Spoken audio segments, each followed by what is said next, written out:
Hello, hello, everybody. Good morning. Good morning. Good morning. This is Paper Route. I'm actually Nicole Moss. This is Brandon Marshall, who looks like what's that character from McDonald's? Oh, I think I know what you're What's talking his about. name? What's his name? The purple one. What is his name? Oh my gosh! Now I have to look it up. Can somebody in the chat tell me? Let me see. Purple dude from McDonald's. Huh? No, not Barney. That's not. What's his name? What's his name? Grimace. That's his Grimace. name. Oh, Grimace. You look like Grimace today. Grimace. Let me look up You've never Grimace and what Grimace looks like. Let me pull you've his never name. seen Grimace before? Yeah, You I'm have sure. Yes, kids. 100%. I've seen Grimace. But also, I'm not Ocho Cinco. I don't go to McDonald's like that anymore. Yeah, but I mean, once upon a time you did, and you have kids. Yeah, but it's been so long. Like when I think about McDonald's, everything just is like a blur. Like blur. Well, Google Grimace while I say hello to everybody, and I think you'll see the correlation between you and Grimace today. You guys look like twins. Um, Listen, we have a lot to get into today. It is Tuesday, so that means we have our Rookie of the Week segment, and we have a special guest joining us, so you're not going to want to miss that later on in the show. We do have a little bit of basketball talk today. We're going to sprinkle that in between all of the football conversations we're going to be having. And yesterday we had a doubleheader on Monday Night Football. We had not one, but two games. One game was a little bit better than the other one. The Eagles completely blew out the Tampa Bay Buccaneers. And if you are a Cowboys fan like I am, it did not sit well with you how good the Philadelphia Eagles look on both sides of the ball. Yes, they played Tampa Bay, but we played Arizona and we still lost. So yeah. But on the other side of the game, I have to say, on the other game rather, you had the Bengals versus the Rams, and I will say, extremely impressive what Joe Burrow was able to accomplish on a bum calf. We'll dive into that game first. So the Bengals ended up beating the Rams. It ended up being not a high scoring game, Yep. but they did win 19-16. Now the Bengals are 1-2, as are the Rams. But I think the most impressive thing that I took away from that entire game was offensively just what they were able to do in spite of Joe Burrow not being 100%. It was, if you are a Cowboys fan or just a fan of a team that has been underperforming the last few weeks, to see what a team like the Bengals are able to do on offense with a lot of things stacked against them, especially when it came down to the red zone, which yesterday we Yep. talked about shrinks when you get down there. You kind of had some faith in the Bengals being able to stay afloat while Joe Burrow gets a little bit Yeah. healthier. Well, first for me, I am down all bad right now. I'm You down are. bad. That's what I should be saying. I'm down bad right now. I walked off set yesterday, screaming that I'm taking the Tampa Bay Buccaneers. Oh my goodness! Do we have that clip? That'd be fantastic. Screaming? Well, guess Nope, what? didn't put it in the show, so we got to move on. And then also, I thought that the Rams would win it, right? Defensively, both teams showed up. Offensively, it was sloppy. Yeah, so yes, Right. Jamar Chase went over 100 yards. Joe Burrow had his best passing day on one leg, but it was still sloppy football. My takeaway from all of Monday Night Football was, the term mid-season form. Like I had to remind myself, right? And I don't know why I do this to myself, and I try to start the season. Brandon, no overreactions through the first 3 to 4 weeks, right? The teams are going to define themselves. So now we're starting to see who these teams are, right? And what their weaknesses are, what they need to work on, what they need to lean into. And so, the Tampa Bay Bucks, I think I had too much energy and too much faith in the Tampa Bay Bucks. It's the Eagles. The Eagles, they're not where they need to be. They're not where they want to be. Right. But think about it. They're still undefeated, and they're going to get better. They are getting better when you look at where they were week 1 to last night. They played no preseason ball. And so mid-season form was the word that came out for me last night. The Eagles are tough. They're still tough. They're not going to have any letdown. I'm still not sure who the Cincinnati Bengals are, and disappointed in the Bucks and also, the Rams. I mean, although, yes, But I do, first of all, Puka had a great game. We've spoken to him before. Yep. Puka Nacua, absolutely phenomenal. But I will say that, again, remember the Rams are missing Cooper Kupp.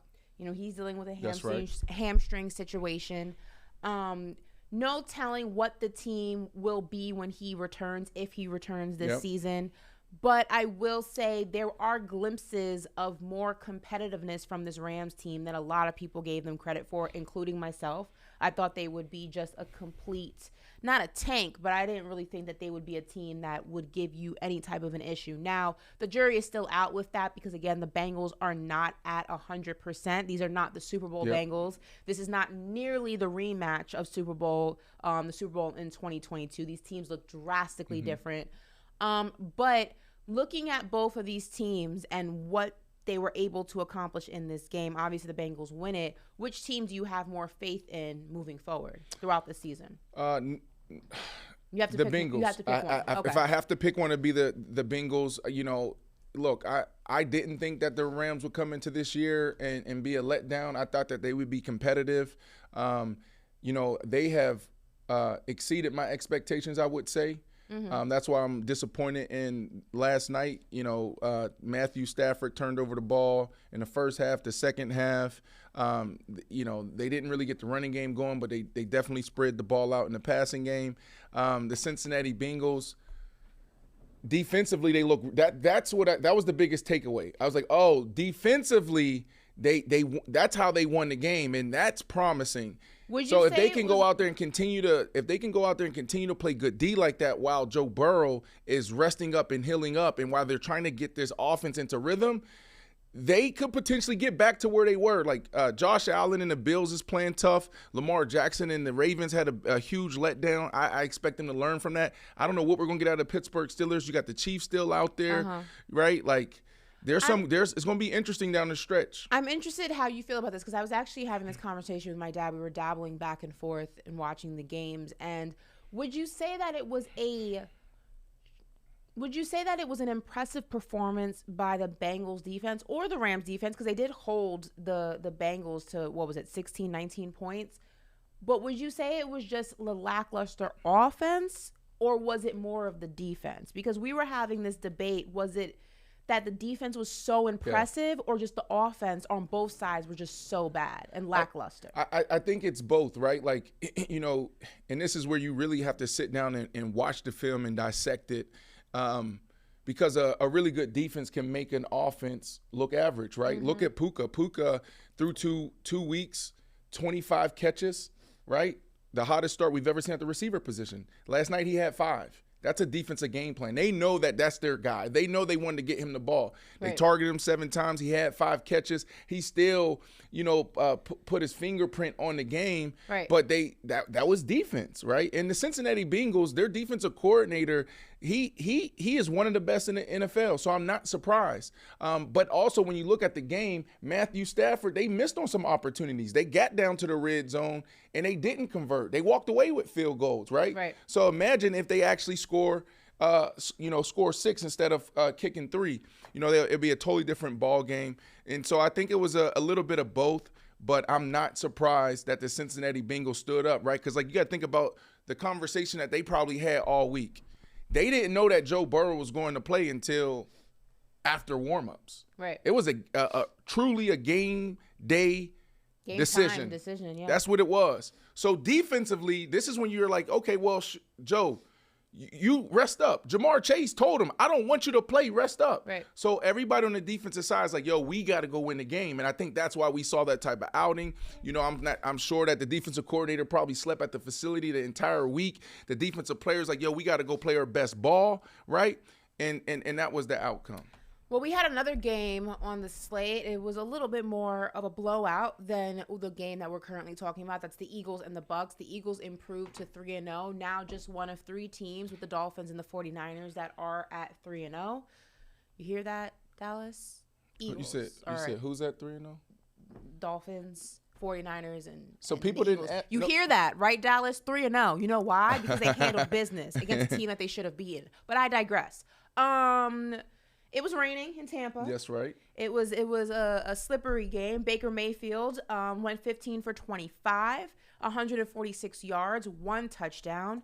And then we had on the other side of that Jalen Hurts, 23 for 37, 277 yards, 1 touchdown. He was also one of the leading rushers for the game as well, along with Swift and Gainwell.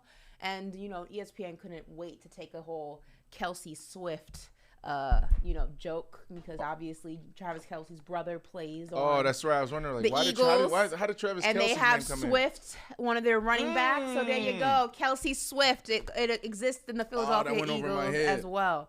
I get it. Listen, not too much to say about this game. I mean, the Eagles did what the Eagles were supposed to do, and that is beat a team that on paper is less than them. Obviously, things happen. But these are the games that you're supposed to go ahead and stack those wins in the column, because the schedule only gets harder. You're only going to face tougher competition. So I just see this as the Eagles did what the Eagles were supposed to do. I don't have any groundbreaking analysis on this. Well, I don't have any groundbreaking analysis, but I disagree with that, right? Because, for me, yesterday watching, looking at this matchup, the Tampa Bay Bucks was sitting at 2-0. And what I said yesterday, and this is why I'm disappointed in the Tampa Bay Bucks, I said these are the games where you define yourself. Baker Mayfield has been playing really good ball. Mm-hmm. That's unexpected, right? That was unexpected. Coach Bowles is always going to have a great defense. When he was a defensive coordinator, going back to the Miami Dolphins, when he was the defensive coordinator for the Philadelphia Eagles, when he was the head coach for the Jets, right? Even when he was the defensive coordinator of the Super Bowl team for Tampa, Tom Brady's here. A lot of people say that Tom Brady was the reason why. No. Do you remember when Tampa Bay won the Super Bowl, who Coach Bowles and that defense ran through? Think about it. They ran through Aaron Rodgers, they ran through Drew Brees, and they ran through Patrick Mahomes to get it done. That was a defense that was a defensive outing. That's what that was. So I don't think anybody should be surprised by the Tampa Bay Buccaneers defense. And the reason why it's disappointing is because Baker Mayfield actually evolved. Baker Mayfield looked really good. And so sitting at 2-0, I wanted to see Tampa Bay go out there and actually be more competitive. Now, if they would have lost by 3 or lost by 4, no problem. Mm-hmm. But to play this way, to be dominated, I'm shocked. And hopefully they rebound there. And again, mid-season form. We don't know who's going to be that dark horse. We don't know what team is going to stand up and be that, 2005 Pittsburgh Steelers where they're sitting at 7-5, and then all of a sudden the second half of the season they just turn it on and they go on this crazy run. We don't know who the Detroit Lions of this year's Detroit Lions are. So, the Philadelphia Eagles, DeAndre Swift is the player of the game. Hell, he may need to be in this discussion of, let's put him in there. Too early prediction. Put him in the conversation of Offensive Player of the Year. Week 1 didn't participate. They didn't know what they had. They traded for him, but I don't know why they didn't use him. Week 1, one attempt, 1 rush for 3 yards. Week 2, what did he have?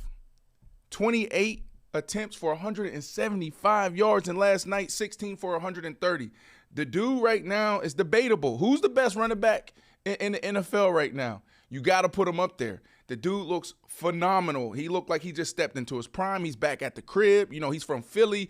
I guess he's feeling good. He eating his Philly cheesesteaks. He couldn't get that in Detroit. But the dude looked good. And he was the reason why this goes. What did I say? Like, everybody need to study. When you have a quarterback that is smart, that shows up and gets it done, just consistent, day after day, and I'm talking about in practice, and then you have dogs outside, and you have a running game, all you got to do is play the numbers. If the running game is going, then guess what you got? You got a receiver, A.J. Brown, that can go for 131 yards. Why? Because he's getting one-on-one. You have to load the box. So the Philadelphia Eagles, they're trending in the right direction, and everybody else should be nervous because they look good. They look good. Brandon, the chat wants to know if you're announcing your return to the NFL with the Baltimore Ravens with your outfit today. Oh, man, I'm done. My back hurt. I was doing yoga this morning. She had me in, what did she call? I forget the pose she had me in. I'm like, my L4, my L5, my neck and my back. Yo, like, God dang. That's the only thing that's hurt on my body. Your back? My lower back. Like, yeah. My back, no. And then I be watching the games. I think I said this already. I be watching the games. I'm like, how the hell did I do that? Yeah, it's like an outer body experience, right? It's like, yo, these boys is really hitting out there. I be at high school football game like, ew, oh my goodness. I don't want my son to play. I be feeling bad for my nephews, but they already had it in them. So they play high school and college ball right now. Whew. Well, listen, we are going to dive into some more football talk, and this is unfortunate news. The Chargers suffer a major loss, maybe two. Wide receiver Mike Williams suffered a season-ending ACL tear in the team's 28-24 victory over the Minnesota Vikings on Sunday. Williams is expected to be ready for training camp next season. This is per Adam Schefter. Now, also on the question mark list is Chargers safety Derwin James, who suffered a hamstring injury in the same game. Now, head coach Brandon Staley says that the team will know more about his availability just for practice alone in the next 48 hours. So, Brandon, I mean, two big names. Obviously, Mike Williams' season-ending ACL injury is just terrible. I feel like these past 3 weeks, we've been hearing a lot of injuries to a lot of star players.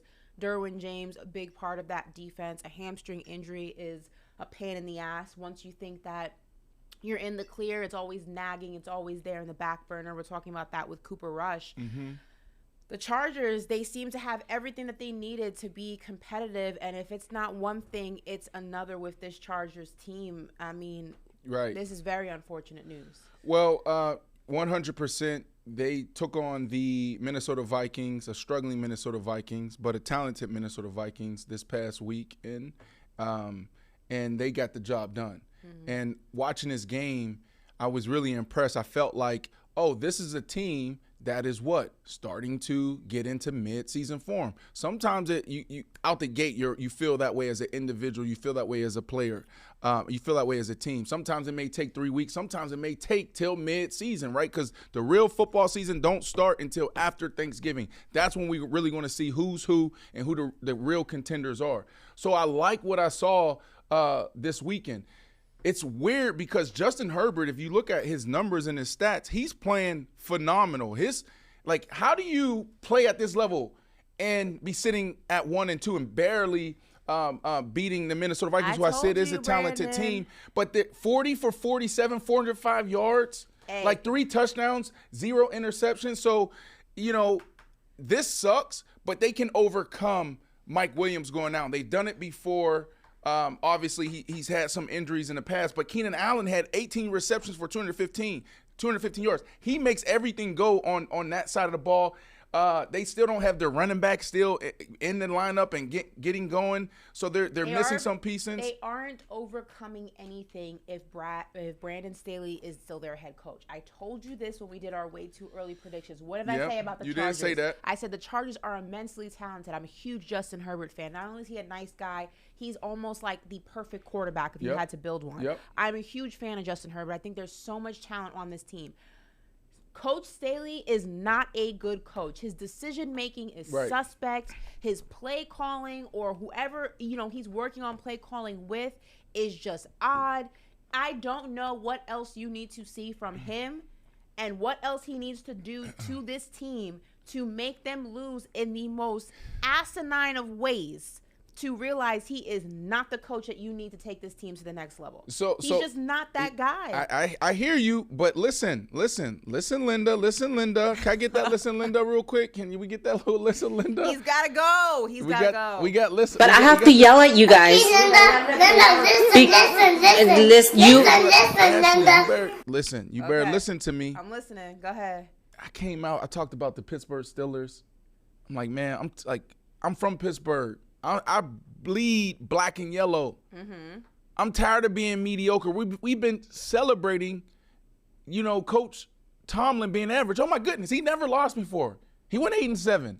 Right? What? The Pittsburgh Steelers, what is it? The Dallas Cowboys, Pittsburgh Steelers, the Patriots. There's a few teams that's up there competing with the most titles ever in the NFL. No, we're here to win championships. Mm-hmm. But the last 10 years, we just been average. So I come out there and I say, you know what? This is the moment. I even picked the game.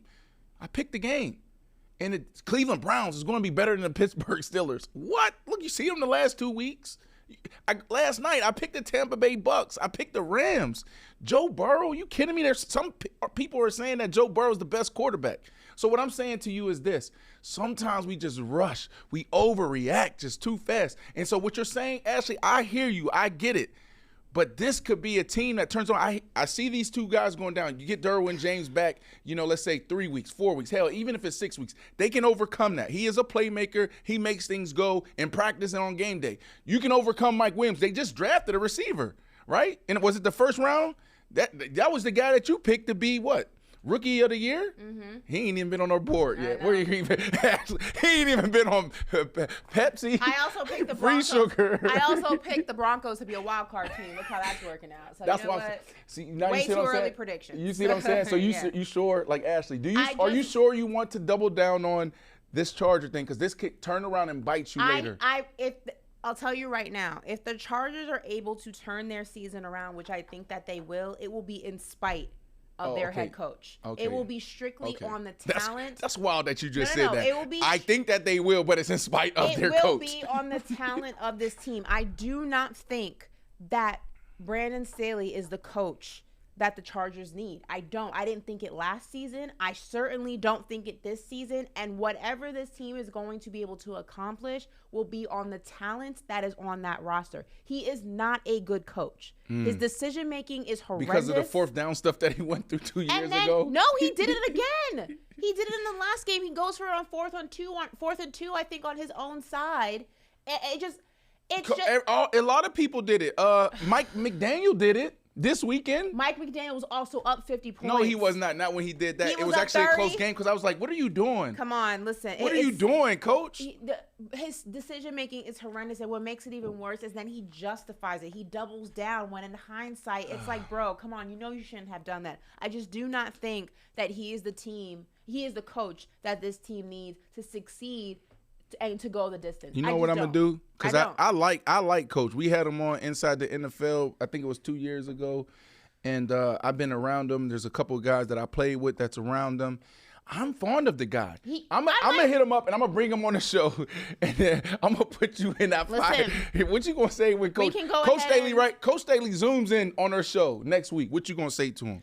I'll tell him, listen, I hear you're a very nice guy. Maybe we can go get drinks sometime, play darts, but I just don't think you should coach this team. That's it. I'm not gonna lie. I'm not gonna backtrack. Would that be uncomfortable for you to go at someone like that? No. I mean, I would sugarcoat it. I would say it nicely. Okay, then. No, I'm talking about you can't. But I would still say it. I wouldn't just be like, you suck, like you shouldn't be a coach. That's not what I would say. Brandon Marshall here, Ashley Nicole Moss sitting here on Sirius XM Faction Talk Channel 103. Shout out to everybody rocking with us during this hour here on YouTube. Paper Route presented by I Am Athlete. Love y'all. We got some regulars in here that just continue to show up every single day. We see you and we thank you. Well, listen, we're going to go from bad news to good news because Jamal Adams is making his NFL return. The Seahawks three-time All-Pro safety Jamal Adams is making his regular season debut this weekend against the New York Giants. Now, Adams has not played a game since suffering a season-ending torn quad in week 1 of last season. So it has been 377 days since he has seen a football field. Yeah. Brandon, this is a comeback story in the making. Jamal Adams makes his return. I mean, this is a good sign. This is a good thing. Yeah, this is my dog, right? Like, been fond of him since, we drafted him in New York with the Jets. I didn't get an opportunity to play with him. I think he came in maybe a year later. Mm-hmm. But like, man, I love him when it comes to who he is as a person, but also on the field. This is his competitive spirit. This is like Brian Dawkins 2.0, right? Ooh, that's a good and yeah, like just the energy every single day and just the tenacity and just, the power in his pads. And so I'm nervous for him because you're coming off of a big injury. And in the last few years, you've been banged up. And we've seen this before. Just don't be too high. Obviously you're not going to be low because you're excited to come back. But look at Odell. Odell for week 1 crying. Oh my goodness, you're so emotional in this state because everything that it took in the last 300 something days to get back to this point. Right. But when you come up so revved up and you got all your social ready and all of that stuff, and then you get hurt again, or you might not play well. Now you got to deal with that. So, I'm just nervous because I don't know what Jamal Adams we're going to get. Well, let's address that elephant in the room. I mean, 377 days away from the game is a long time. That's right.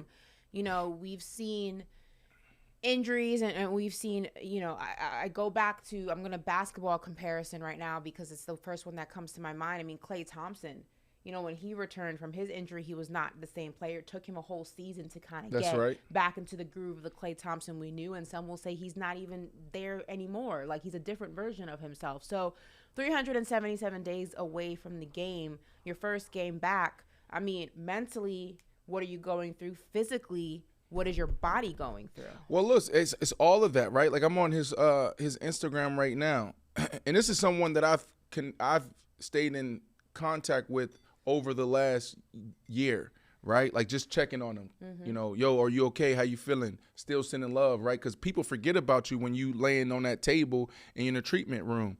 And so when you look at his page right now, 23 hours ago, he posts a picture of Scarface. And then the next post was him back on the field, right? Doing his Jamal intense little celebration. And then, an hour later, he's posting post-surgery picture of his knee with the staple still in it, right?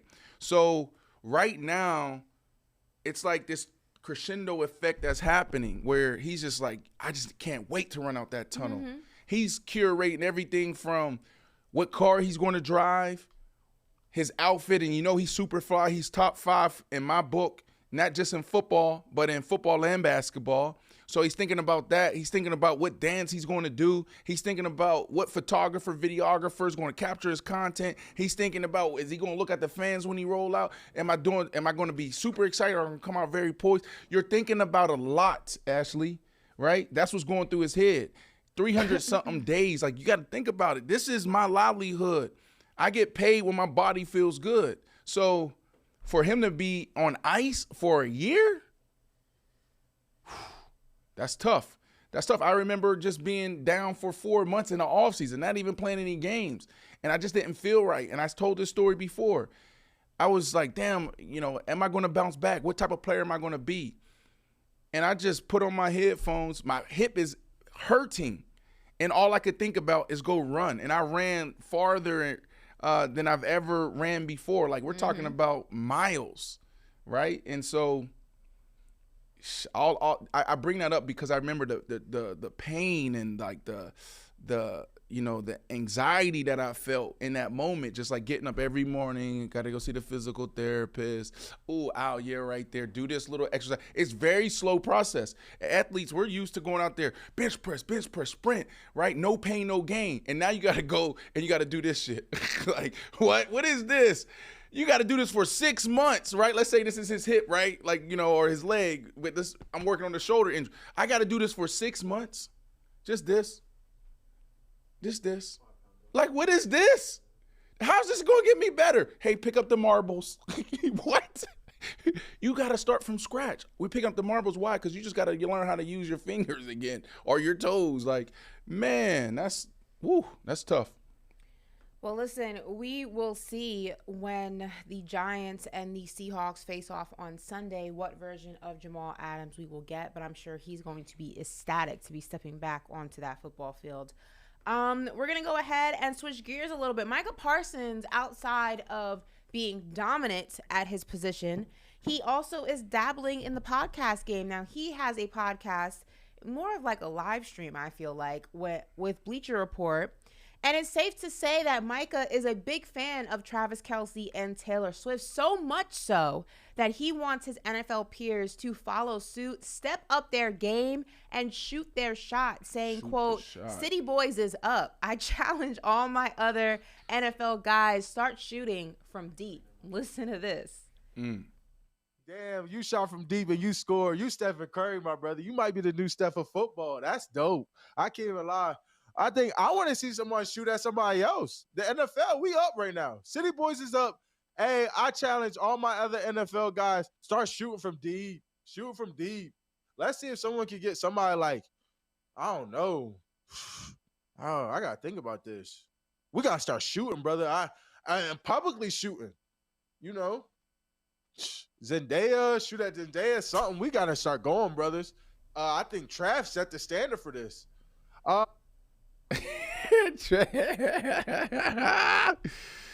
He also had a tweet because it has been reported that Travis Kelce merchandise has seen a 400% increase on Fanatics since Sunday. He's currently the #2 overall seller in the NFL shop, and he has overtaken Patrick Mahomes' jersey sales on the Chiefs site. So Michael Parsons had this to say about that news. He basically said that one woman can change your life, fellas. So, yeah, my brothers, one woman can change your life. Start shooting. Yeah, listen, so Travis Kelce also gained 300,000 plus social media followers in the last 24 hours since the news of him and Taylor Swift went public. Listen, Taylor Swift moves the needle in a way that only the other person that probably is up there is Beyonce. I mean, she moves the needle in ways that is absolutely insane. There have been stories of her helping to sway presidential elections. I mean, she campaigned for Joe Biden. Right. And had voting booths set up at her concerts. I mean, Listen, some people may be dissing Travis Kelce, you know, because people, you know, look at, you know, just the physical appearance of women and try to just, you know, reduce women to just their physical appearance. And like we said yesterday, you may find his ex physically more attractive than Taylor Swift, which is totally fine. But I mean, he definitely didn't downgrade. You know what I mean? So this is insane. Listen. Hold on, what? Keon over there saying what? Like what? I wouldn't say it's a Keon. So Keon, come here as a man. Come here and share your perspective on this. Because I feel like we have a lot of men just focusing on the physical. I mean, you said this is not a downgrade. Why do you feel like that? This is not a downgrade. I just feel like he made the best decision for him and his life. Like, Taylor Swift is bringing something to the table, so that's all. It ain't all about that. Listen, you know, when I first, you know, how I discovered Travis Kelce, and probably a lot of us, right? Because this dude was a basketball player. This dude, you know, learned how to be a tight end for real, okay? But when he started scoring touchdowns early in his career, his moves. Okay. You know what I'm saying? Like, no one was dancing like Travis Kelce. He continues to have the best moves, right? I like the move. It's strategic. He is winning in all areas. We talk about going from Super Bowl. I love what they did. It was just like it's the perfect storm. It's the perfect moment, the moment. He goes to the Super Bowl. His brother is in the Super Bowl. His mom, all the content around his mom. She sat in the booth with us. Didn't you go to we were at the game. We were in the commissioner's booth. Wasn't his mom sitting in the same booth as us? Jersey. Yeah, she was right there. So, like, that, and then how he parlay that into, like, I don't know how many deals he has right now. It seems like every other commercial you see Travis Kelce or Ryan Fitzpatrick, they are getting to the money. Where's the black guys? I'm just thinking about that. Like, where are the black guys? But anyways, and now he's been single for some time, and he does this. This is a big move. This is a big catch for him. Is it his biggest catch ever? Could it be? It depends. If they get engaged and get married, this could potentially go down as his biggest catch ever. And that's any catch. You could throw the catches in the Super Bowl, the catches that got the NFL scouts' attention to say, we need to take a look at this little basketball player. This could be a huge catch. And then, Ashley, think about this. Who's the bigger star on the Chiefs right now? Is it Travis Kelce or Patrick Mahomes? Ooh. Oh my God. We're gonna bring him on the show next week. How about that? I've been trying to save it. Should we bring him on the show next week, or should we wait in like a couple more weeks? What should we do? Next week? Next week? All right, we're gonna bring him on next Monday. We're gonna gun for next Monday. But who's the bigger star, Ashley? Right now, probably Travis Kelce. It ain't even close. I mean, Ain't even close. Jesus. Okay. Well, That boy, he ain't got a Swifty. He got Swift. That boy, he's Swift. That boy, hey, Trav. That boy, Trav. Yo, this, what? I will say, though, in all seriousness, I hope that, you know, his ex-girlfriend sending her positivity. It's gotta be hard. She's trending constantly. The comparisons of her and Taylor Swift. The Swifties are just, you know, they're an insane fan base. It's gotta be tough. It's gotta be, you know, just a difficult position to be put in. You know, you didn't ask to be put into this position. You're just kind of, you're being the subject of tabloids, of blogs, of comparisons. You know, it's just, it's got to be tough. So I don't wish that on anyone. Give me 3 amazing, top bachelors right now. I don't know. Just name 3 bachelors. Just give me 3. Just all right. Who does everyone like? Just name a few people that potentially could be single. Michael B. Jordan. Okay. Who else? Drake. Okay. Okay. Future. That little toxic. If you want some little toxic love, I thought you said. Go one up them. Go get them. Go one up them. Go get Drake. She'll be fine. She'll be fine. Drake. Now Drake. Oh my God. What are we doing? She's okay. Now you pop out. Ashley over here. Well, just positivity has been here. Drake. Oh my God. You better slide. You said eligible. I don't put Drake in that category. Michael B. Jordan. Everybody love Michael B. Jordan. And Future.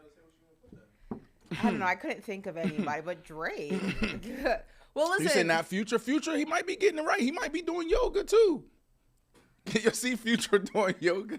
Okay, well, listen. Speaking of Micah Parsons, when speaking about Dallas's game against Arizona, Drake. also on his podcast, he spoke about putting QB Josh Dobbs on a bulletin board and throwing darts at him. Well, Josh Dobbs had some fun with that remark, and here's the video.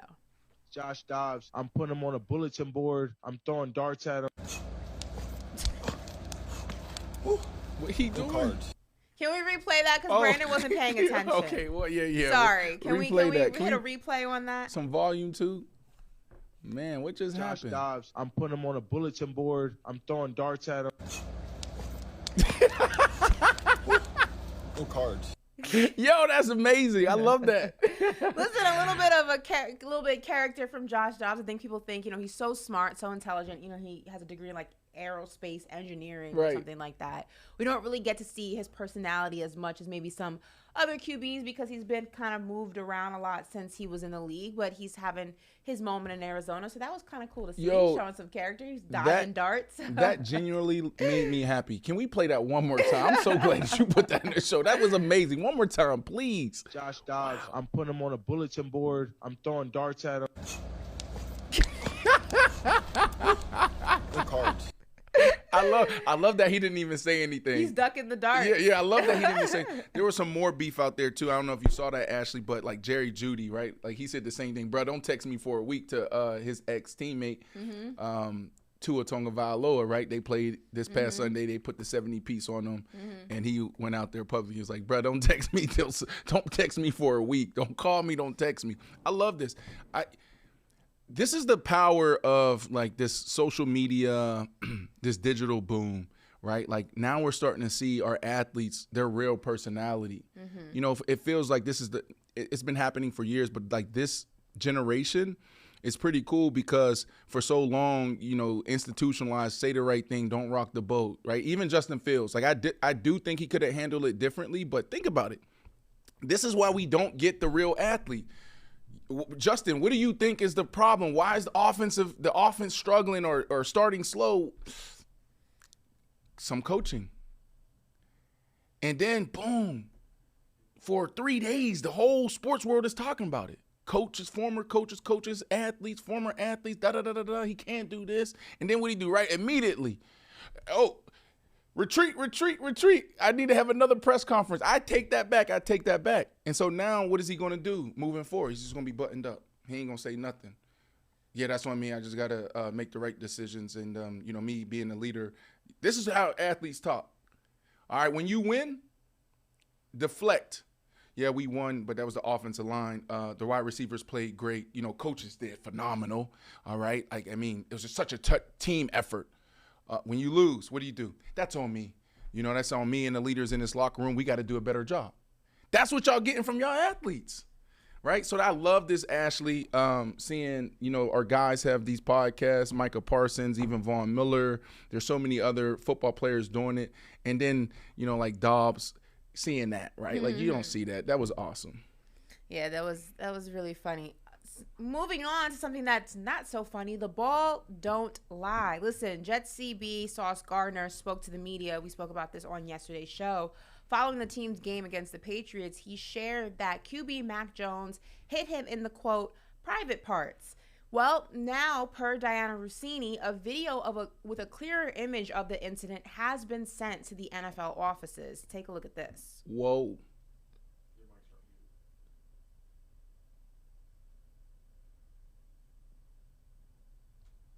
Whoa.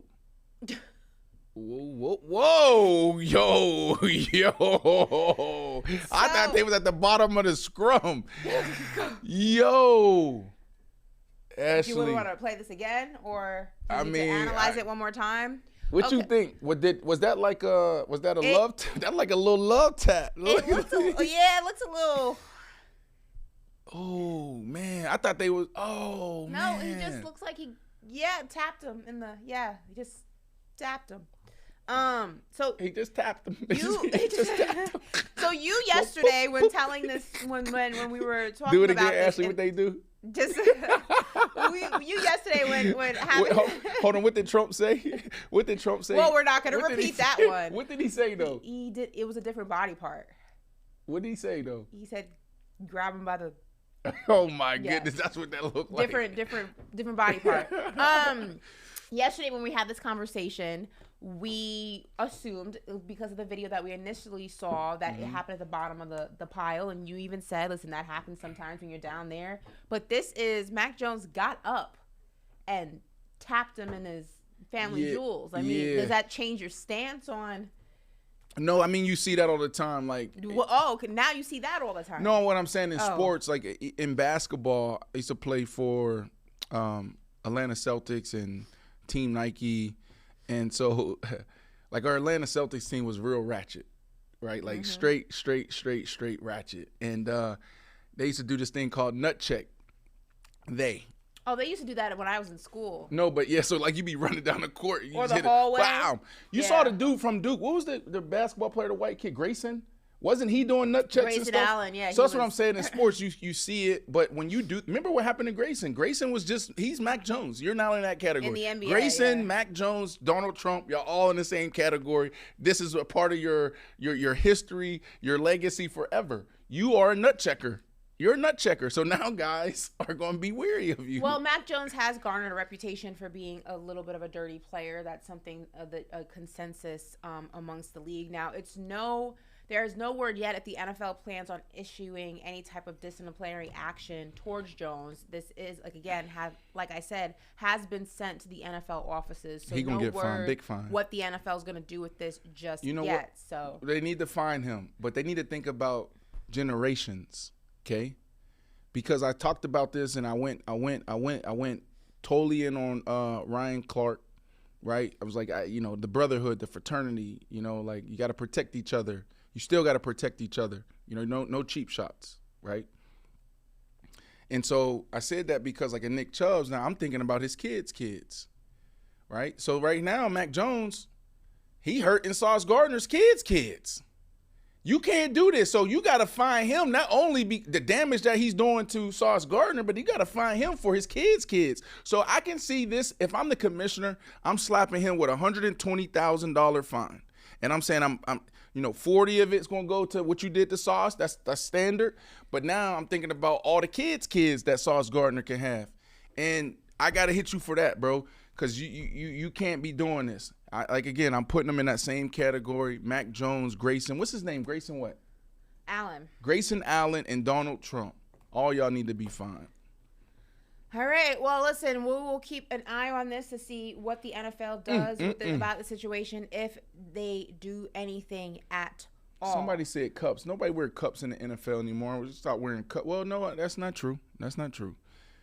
But that's a little awkward. You see somebody putting a cup. Nobody wearing cups when you're in Little League. You know what a cup is? I know what a cup is. Yeah. Thanks. Okay. Listen, we're going to dive into some basketball news real quick because Dame time might be Canadian time. Per ESPN's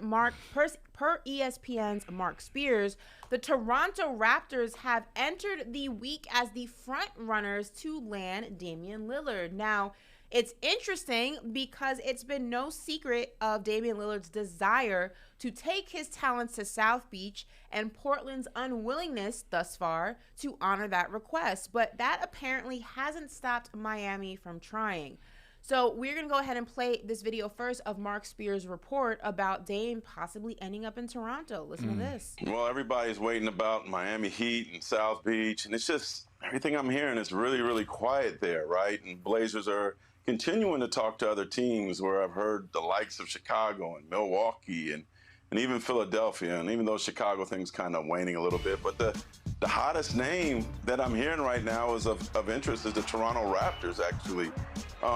Talked to two really high-ranking team executives today, and they said that Toronto's the front runner, and they wouldn't be surprised if he ended up in the six. Right now, though, there is no trade imminent. There's nothing hot, but I do know that Toronto is our interested suitor. They've had several conversations with the Blazers, and, Masai Ujiri, his history, he's not afraid of doing such deals. I mean, the expectation is that Dame wants to be in Miami, and, could he go somewhere else? But if he does go to Toronto, I mean, Masai did this in 2018 with Kawhi Leonard. Yes. Getting him from the San Antonio Spurs, convincing him ultimately that this would be a good place for that season, and the Raptors won their lone championship, and Kawhi moved on to the Clippers. But with Dame, you got a guy that's got 3 years left on his deal. He's known to be a professional. I know he would show up. I know he would play. Would he like being in Toronto? Think you're going to have to get Drake to get in his ear a little bit, being an ambassador that he is. Toronto's a great city. Masai would surely be rolling the dice here if he could get this to happen. Yep. But right now, it's really, really quiet, and people are talking the most about Toronto sneaking in there. Very, very interesting because, like I said, Damian Lillard has made no secret, whether directly or indirectly, of his desire to take his talents to South Beach. And Toronto is no Miami. So that is going to be interesting. And also, listen, Dame has made it clear he wants to go someplace where he can win a chip. Now, the Miami Heat apparently offered a trade package that included Tyler Hero and 2 first-round draft picks for Damian Lillard to Portland. Obviously, Portland did not bite on that package, but Tyler Hero did because he actually liked this tweet on Twitter or X. And it just adds to more of the speculation that things are rocky between Tyler Hero and the Miami Heat organization. Brandon, this is interesting. Now, Mark Spears did say there's nothing hot. This is all speculation. No trade or anything is on the horizon. I personally think that if now, again, Damian Lillard, unlike Bradley Beal, does not have a trade clause. So he cannot dictate where he is traded to. The unspoken rule in the NBA is that when a superstar has made a request, the organization does everything in their power to adhere to that request. That has not been the case in this Portland Damian Lillard saga. They've dragged their feet on trading him, maybe because they don't see a trade package on the horizon or have not been presented with a trade package that they feel is worthy of Damian Lillard. They're not going to get a return on their investment. But this is interesting because if Dame is traded to Toronto, it could be a possibility, he can't stop the trade. He can refuse to play for them, or he can retire and then come back. But I mean, what do you think happens in this situation? I think what Dame wants, Dame gets.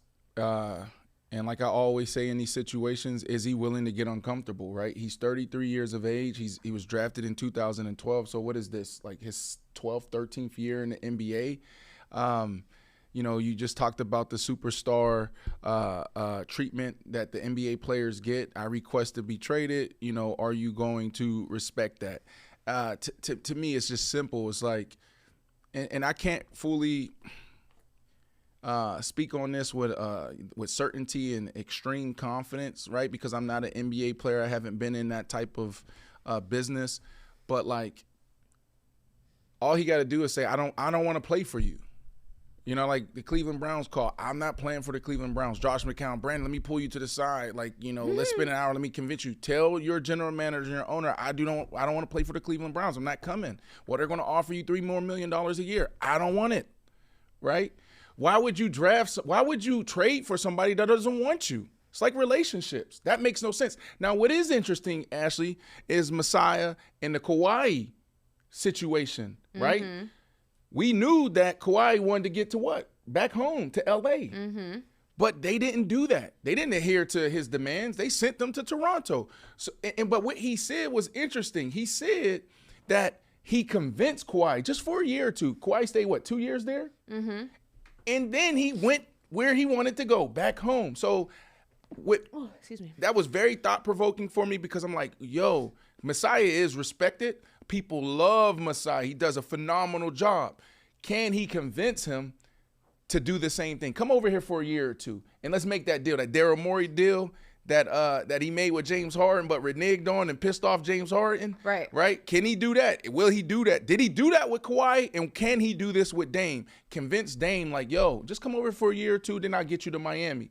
He could potentially do it. If anybody can do it, he can do it. But if I'm Dame Lillard, Ashley, mm-hmm. I'm 33. Like, I just want, like, I don't know how many more years I can average 32 points. I don't know how many more years I can be Dame time. I want to go where I want to go right now. It's going to be interesting because Dame is made no secret that he wants to go to Miami. One, because he has a relationship already with Jimmy Butler and Bam Adebayo, but also because they are a team in the East that is primed to go ahead and win. You know, they'll go make a run in the playoffs. They can possibly go back to the conference finals, maybe even the finals. This is a team that he would just be adding to what the foundation, what the culture already is. Going to Toronto is a step backwards for him, even a step backwards from Portland, because Toronto is in a space where they're rebuilding. Right. They have a lot of young talent, but they're not nearly what they were when Kawhi Leonard was there and Kyle Lowry was there. So that's for Dame is going to be a step below even Portland. For that matter, he might as well just stay in Portland. It'd be no different if they tried to trade him to Brooklyn. He might as well just stay where he is. It's the same kind of a team.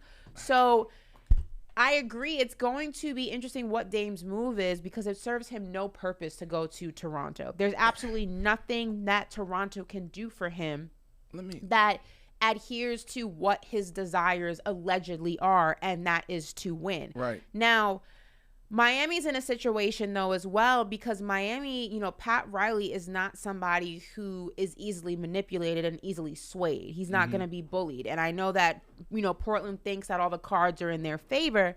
And in a sense that there are, because at the end of the day, you don't have to trade Damian Lillard. Right. You know, it's come out, you know, his agent has said that he won't not play for Portland if he's traded. He won't probably be happy about it, but he's not going to not show up. He will still play. Dame's a baller. He's going to show up.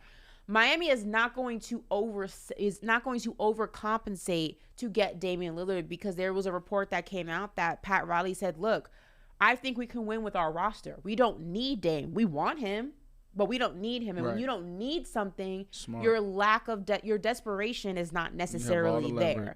So they're at a standstill right now. Portland wants what Portland wants. Pat Riley's like, I'm giving you what you're going to get, and you're not getting more out of that than me. So we're at a standoff here. I want Dame Lillard to double down on what he wants. Get uncomfortable. James Harden did it. You know what I'm saying? You can do it. I don't want Dame Lillard to play the game and, you know, say, okay, yeah, I got to get traded over here, so I'm going to go play over there. I want Dame Lillard to stand up and say, I want to go to Miami, and that's it. And I want out of here. 7-time NBA All-Star, All-NBA First Team, 2018. 4-time All-NBA Second Team.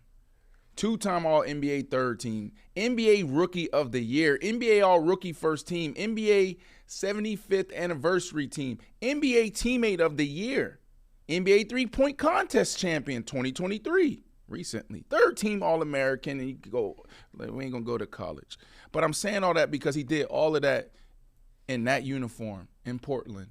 Come on, man. Portland ownership. Respect the man. He did all of that. He stayed loyal. We celebrated Dame and you guys for being able to stay together this long. But y'all not going to get it done. Don't you want somebody that you love, that someone that's their jersey's going to be hung in a rafter? Don't you want that person to say, you know what? If here's not right, I want the next place to be right for you. And so we're going to let you go. Release him. I think Shannon Sharp just said something on his podcast where he's like, there was this lady, he said, I'm just not happy. And he said, there's no bars on these doors, on these windows. You can come in, you can leave, right? If happier is somewhere else, let's do that. Because you love that person. Come on, Portland, let this man go. Like, come on. Listen, we will see what happens. Training camp starts in just 2.5 weeks for some teams. October 3rd through the 5th are the days that teams are going to be reporting. When is it?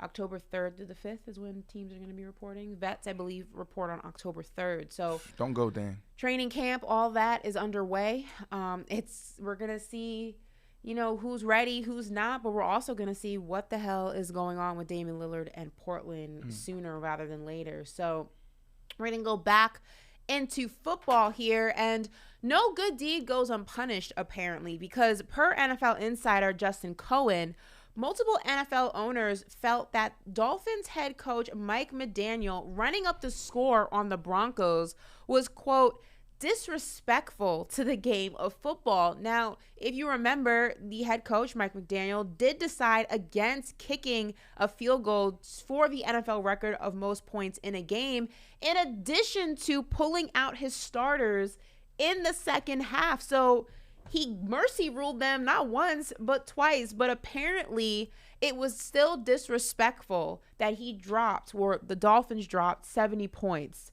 on the Denver Broncos in the eyes of NFL owners. Brandon? This is wild to me. Sounds like someone's a little sensitive. I don't know. This is wild I thought to this me. was football. This is really wild to me. The NFL owners have a heart? My goodness. They pick and choose when they want to be sensitive. The NFL owners pick and choose when they want to have a heart. Y'all don't got a heart when y'all running backs ain't, sitting at the table and they due for an extension and a new contract. Y'all ain't got no heart then. Y'all ain't had no heart, man. Let me stop. But my thing is like, okay, here, let's do this. I don't get it. Come on. Let's be for real. You ain't got no heart. Nobody if you don't want them to drop 70 on you, then stop them. Right. Like, it's a very simple right. solution. If you don't want 70 dropped on your head, do something to prevent that from happening. Was he supposed to just stop playing the game once they scored 30? Say, okay, right. That's enough points, everybody. Nobody score anymore. But here's the thing, too. Snap the ball, but make sure you don't just throw it out of bounds. Make sure you just don't do anything because these guys are going to be upset if we go past 50. Like, what the hell? Are we playing football or are we playing a charity game? Like, I'm confused. Like, if you don't want me to beat you, then stop me. Like, what are we doing? All right, keep going, Ashley. Keep going while I'm pulling up this box score of this game. I pulled my starters out of the game early in the second half, so I put the B unit out there, and then I mercied you. I took a knee when a record was on the line. I said, listen, we don't play for that. We're not going to do that. If it happened organically, it happened organically. I'm not going to stick the knife in and twist it a little bit more. I'm not going to do that. What more do you want from me? Okay, so look, Ashley, right? They had 350 yards in rushing. What does that mean? They went into their 4-minute offense, 4-minute mode. Okay, guys, I know we all are experts here, but come on, y'all remember, y'all know what 4-minute offense is. 4-minute offense is we are in control of this game, and if we don't need to risk anything. We don't need to go pass the ball. We don't even want no fumbles, so running backs like run very, very, very, very, very, very, very protected, okay? They're in 4-minute mode. You know they're running the ball. 350 yards on the ground? That's on them. That's on the Denver Broncos. That's giving up. We're done. Okay, the game's over. We're ready to celebrate. He's ready to go hit his little vape. You know, he liked the vape, Coach McDaniel. So he's thinking about the vape that he gonna hit as soon as he get in the tunnel. You know, you got other dudes thinking about what strip club they going to. Now, okay, B team go in and just run the ball. We're ready to get out of here. Let's run the clock. And y'all let them gas you. 40 yards here, 50 yards there. You know what's happening. So they're absolutely wrong, Ashley, for coming down on McDaniel, because if they watched the game, then they knew that he went into 4-minute mode early. Then he put in his B team, and that's on the Denver Broncos. Think about it. And basically, this is what I'm saying, Ashley. If you're the running back, you're and we're going to highlight this gentleman, Devon Akanji, like he's up for Pepsi Free Sugar Rookie of the Week, right? So we'll highlight him later, but he had 18 carries, 203 yards. So if I give you the ball, you're him, DA, because I don't know how to say his name. You DA, here you go, DA, boom. Wide open. Do you run and stop, or do you keep going? You're expecting somebody to hit you. You're expecting somebody to beat it. What do you do as a running back? I'm gonna just keep running. Right, and that's what was happening. That's how they got there. My thing is I'm gonna go ahead and twist this scenario around. Like, I know, I'm gonna go to the bathroom while you're doing this scenario. To the NFL owners who think that it was disrespectful for the Dolphins to run up the score, I'm gonna one up you, and I think it was disrespectful that the Broncos let them run up the score. How about that? I think it's disrespectful that as an NFL player, a professional, we're not talking about high school. We're not even talking college, where I can make an excuse, because we do see scores like this in college sometimes, especially when like those top 25 programs will play a non-ranked program just for the money or whatever the case may be. We've seen that early in the season. I think it's disrespectful that as a professional football player, as a professional football team, that you allow your opponent to put 70 points on your head. I think that's disrespectful. I think that should be the conversation, because what the actual hell? Do you not have any pride? I'm just confused on why the team that showed up to play the game, the team that showed up to go ahead and win the game, is getting bashed in a business that's supposed to be about wins and losses. Is it wins and losses within a certain margin? I'm confused. If they only beat them by 25, would it have been better? Is it because it was a drastic 50-point deficit? I don't really understand what the issue is. I thought that the point of football, we play to win the game. Isn't that what they say? To win. We play to win the game. Ashley, like, what are we doing? Ashley, first off, that was the longest. I needed you were in the bathroom. That was a long. Oh, Ashley can go. She can keep going. Like, this is easy I was for actually kind of like running out of breath. You were? I'm glad you came back. Yeah. No. Yeah. I was like, okay, Brandon, like, hurry up. No, listen, NFL owners, you're dead ass wrong when it comes to trying to chastise Coach Mike McDaniel and the Miami Dolphins. You are NFL owners. You should know the game. You know, 4-minute mode. They went into 4-minute mode extremely early in the third quarter, which is kind of unheard of at this level. They also, put in their B team. And so what are they supposed to do when the Red Sea just opens wide up? What are the running backs supposed to do? What is this rookie supposed to do? Is he supposed to go into the other situational football category, which is no score? So no score is this. At the end of the game, we're talking about seconds left. You run. You get close. You can score. Don't score. Are they supposed to do that in the third quarter? Are they supposed to do that in the fourth quarter with 15 minutes to go? You want them to go into no score mode? Like, that's giving up. That's like saying, you know what, respect. The game is over. I'm ready to hit my vape. I'm ready to go, eat with my family, et cetera, et cetera. So we're just going to run the ball out. Run the ball. That's what we're going to do. I don't know what they want from Coach McDaniel. McDaniel, you're good, bro. Keep balling. Somebody said B. Marsh came back too fast. He definitely didn't wash his hands. Did you wash your hands? Hey, let me get that. Oh, come on, Brandon. Let me get that hand sanitizer. Let me get that. We ain't no hand sanitizer. Maybe we have some. I don't think there's none over there, Keo. I was going to tell you that. You know, I'm always going to keep it real Go with you. in the bathroom and wash your hands. All right, I'm going to go. Like, is there hand sanitizer over there? Oh, my God. Don't touch me on the way to the bathroom. Like, really? Oh, my gosh. Listen, we are going to one day have a paper route personal hygiene class.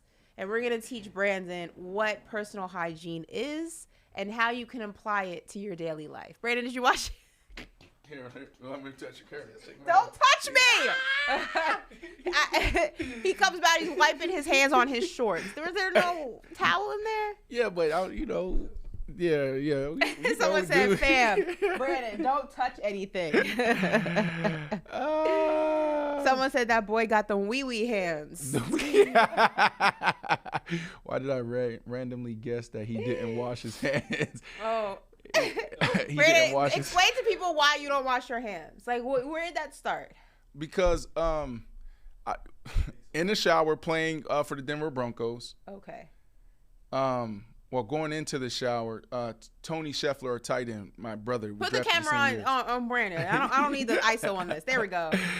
So I'm going no, he wasn't even a shower thing. He went into the bathroom and came out the stall, didn't wash his hands. I'm like, bro, what are you doing? And he looked at me. He said, "This is the cleanest thing on my body." And after that, I was like, that was so profound. I said, he's right. That's real, right, Key? That's real. This is the cleanest thing on my body. How is it the cleanest thing on his body? That's the cleanest thing on my body. Let's actually dissect this first. I did yoga this morning. We have some time. Let's actually dissect this I cleaned myself up. Ain't nothing else touching it. Now, if it's 6 o'clock, I might have a little, you know what I'm saying, a little smell. Like, boy, dudes be stank. But right now, it's sitting here at 12:08. I ain't fresh out the shower. I just freshened up. Okay, so you did yoga this morning. I freshened up after. You didn't shower. I freshened up. Freshened up. Bam, bam. You've been moving around. For 30 minutes, I moved around. It doesn't matter. Sweat in places happens regardless. You've been moving around. Okay. You go to the bathroom. You don't wash your hands before you start using the bathroom. So whatever your hands have been touching is now touching your situation. And I'm supposed to believe you touch surfaces. Whatever's on that surface is on your hand. And now whatever on your hand is now on your situation. Now what? I'm allergic to germs. I just. You want to listen? I heard you running out of breath. I heard you running out of breath. Do you wash your hands after the bathroom? In public, yes. Okay. Hey, dudes, be honest, I'll give you that though. I had to come back. At least in public. Listen. I just literally left you by yourself. Mm-hmm. Think about that. You didn't see my heart. I left you by yourself out here. You go on this beautiful, what would you call it? This beautiful 3-minute spill. Okay? It wasn't 3 minutes. It was like 35 seconds. And so all I'm thinking about, and this is one of the longest pees in history. All I'm thinking about, I gotta get back out there. Like I gotta go help my teammate. The bathroom is not that far. I can hear you. I was timing it. And then so boom, I finished that. Now you want me to spend another? Cause all right, let's talk about it. Okay, if I'd have washed my hands, how do you properly wash your hands, and how long does it take for you to properly wash your hands? Sing happy birthday twice. Huh? Thank you. So that's another 3 minutes. That'd have been 6 minutes. I would have been gone. It's not 3 minutes. Happy birthday to you. Happy birthday to you. Happy birthday, dear dirty hands. Happy birthday that's like to 30 you. Seconds. So 60 seconds total. Like that's a 60-second hand wash. Okay. Okay. I could have talked to the chat for 60 seconds. See, that's not the black version of Happy Birthday. Okay, we don't do the Stevie Wonder version. What's this? You know the Stevie Wonder one? Happy birthday to you. Yeah, we don't do that one. Happy birthday to you. Yeah. Happy birthday. Okay, well we're gonna work on Brandon's hand washing technique at another time. We're gonna talk about Davante Adams right now because he said he isn't gonna wait forever. After the Las Vegas Raiders fell to 1-2 following their loss to the Pittsburgh Steelers, Davante Adams spoke to the media and made it abundantly clear he wants to win and he doesn't have time to, quote, wait around. He said, I don't got time to just wait around. It's not my mentality to take It is not my mentality to take all season to figure it out. Listen to this. Don't act like it's all crazy. It's week 3, but I don't got time to wait around. I mean, it's not a personal thing. I mean, it is a personal thing, but it ain't just about me. But I mean, it's not my mentality to sit here and try to take all season to figure it out. You use these early games like this to establish our identity, and we're not doing things the right way to establish a winning culture early in the season. So we got to do something to turn that around. Doing something about it so that when we go out there the next time, it looks different. It's not supposed to just be a week of just talking about shit. We got to go out there and do it. That's the theme of this year, is doing it, not just talking about it and figuring out what we need to do. We did all that last year. This year we got to be about it. Now, this comes off of the announcement from head coach Josh McDaniels that quarterback Jimmy Garoppolo is in concussion protocol. So when it rains, it pours in Vegas, apparently.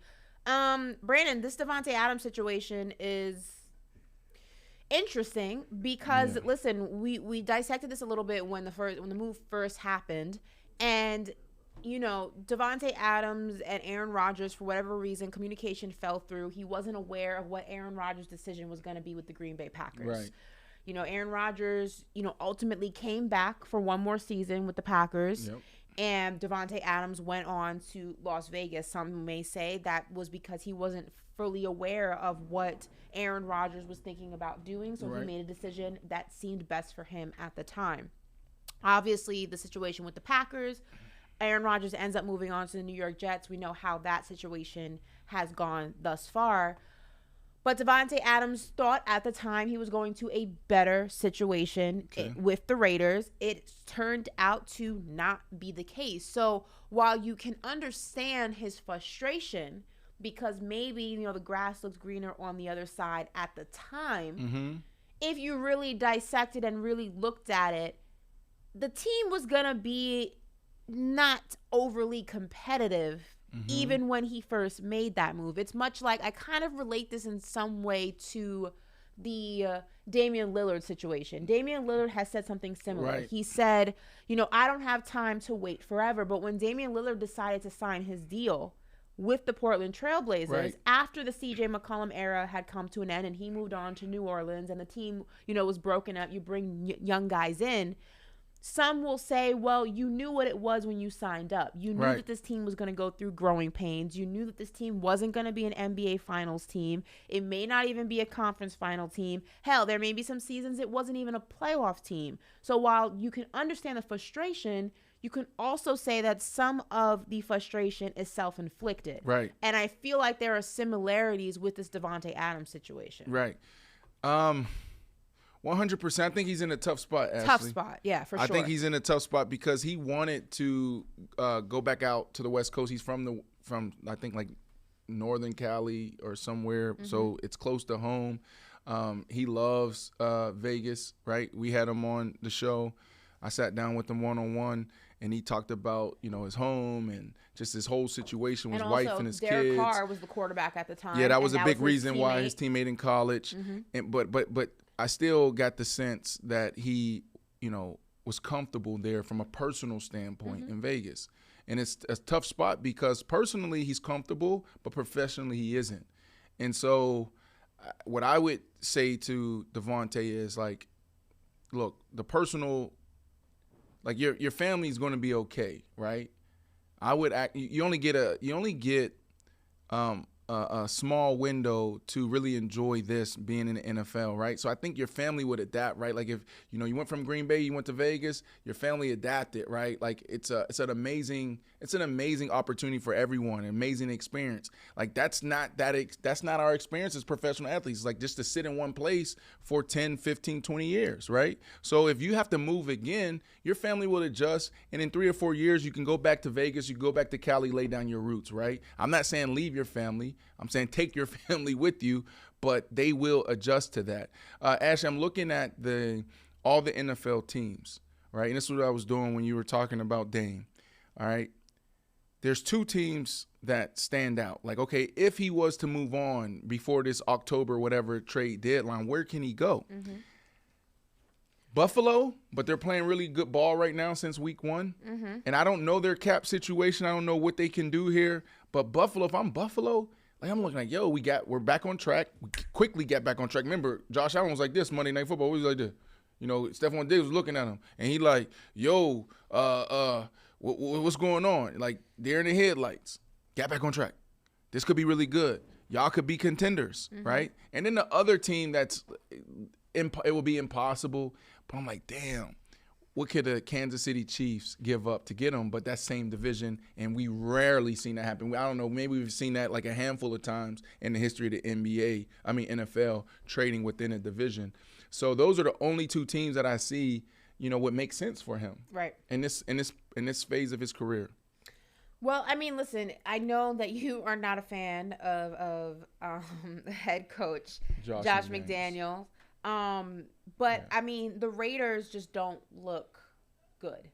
And obviously the news of Jimmy Garoppolo being in concussion protocol, people have what they say, people have their opinions about Jimmy Garoppolo. I say he does just enough to win games. Obviously they haven't been winning games. They're 1-2 right now.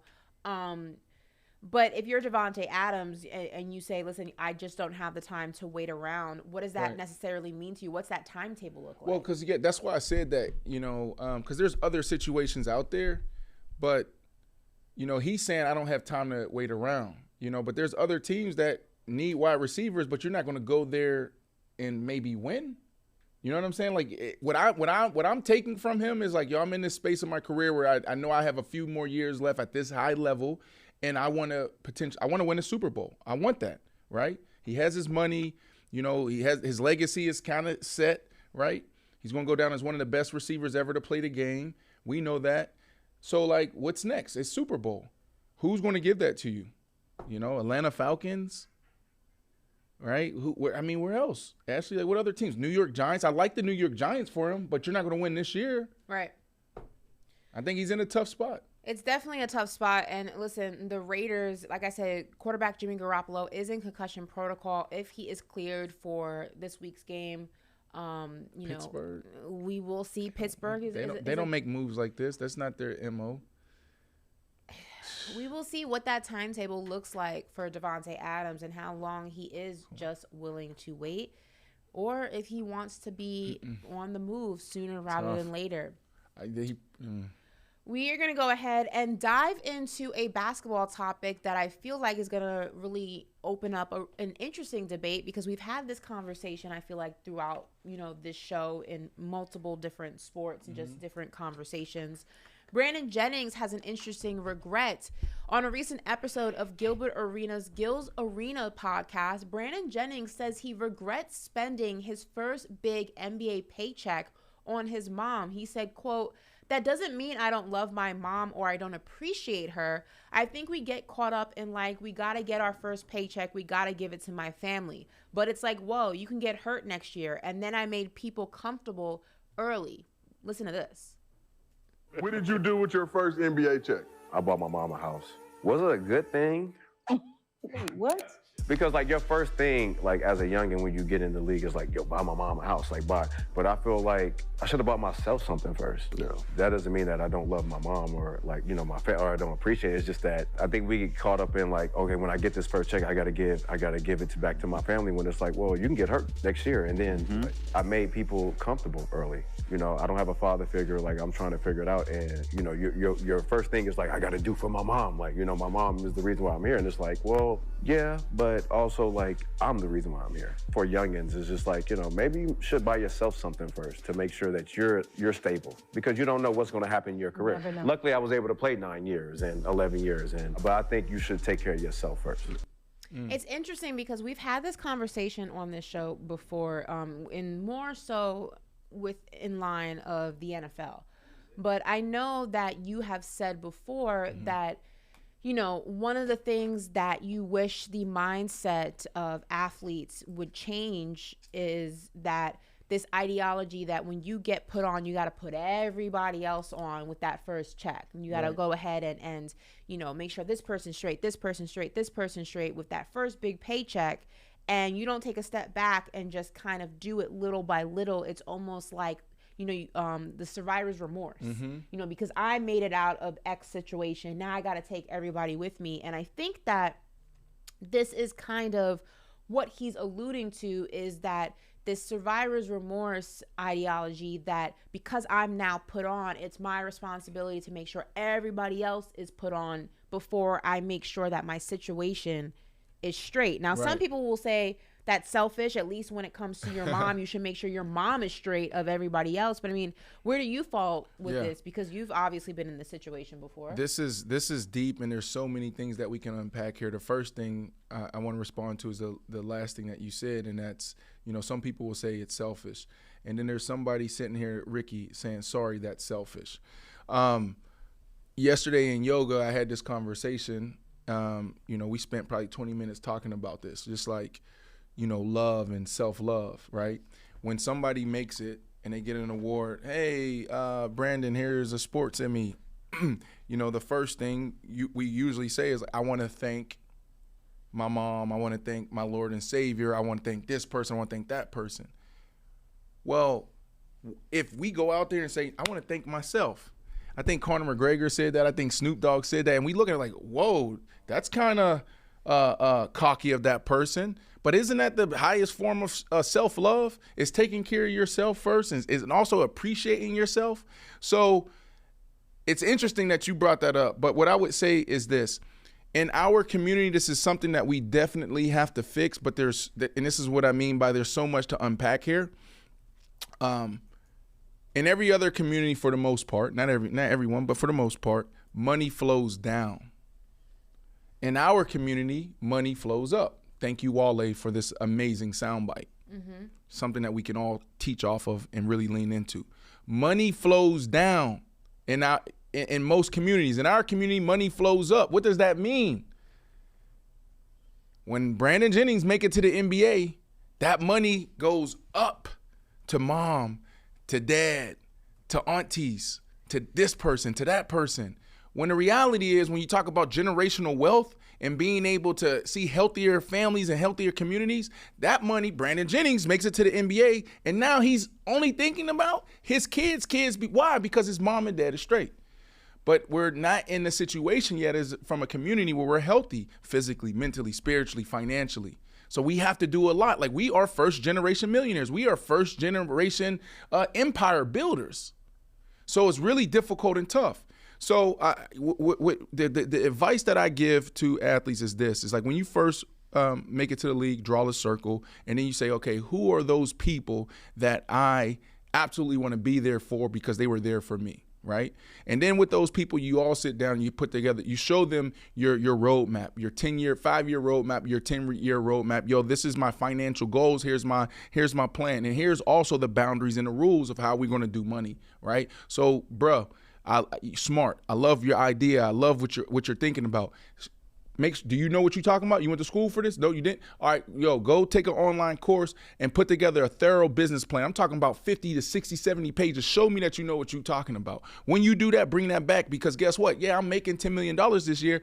It's easy for me to give you $100,000. Now you fishing, right? And if what should happen is give me some equity too.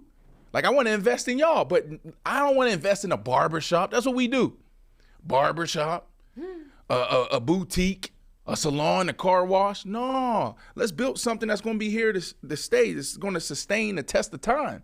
So you need to build that circle, and then you need to have that conversation on the boundaries and the rules that's needed to help you be sitting comfortably at 70, 80 years of age, right? Because when you generate all this wealth, that money makes you money. That's wealth.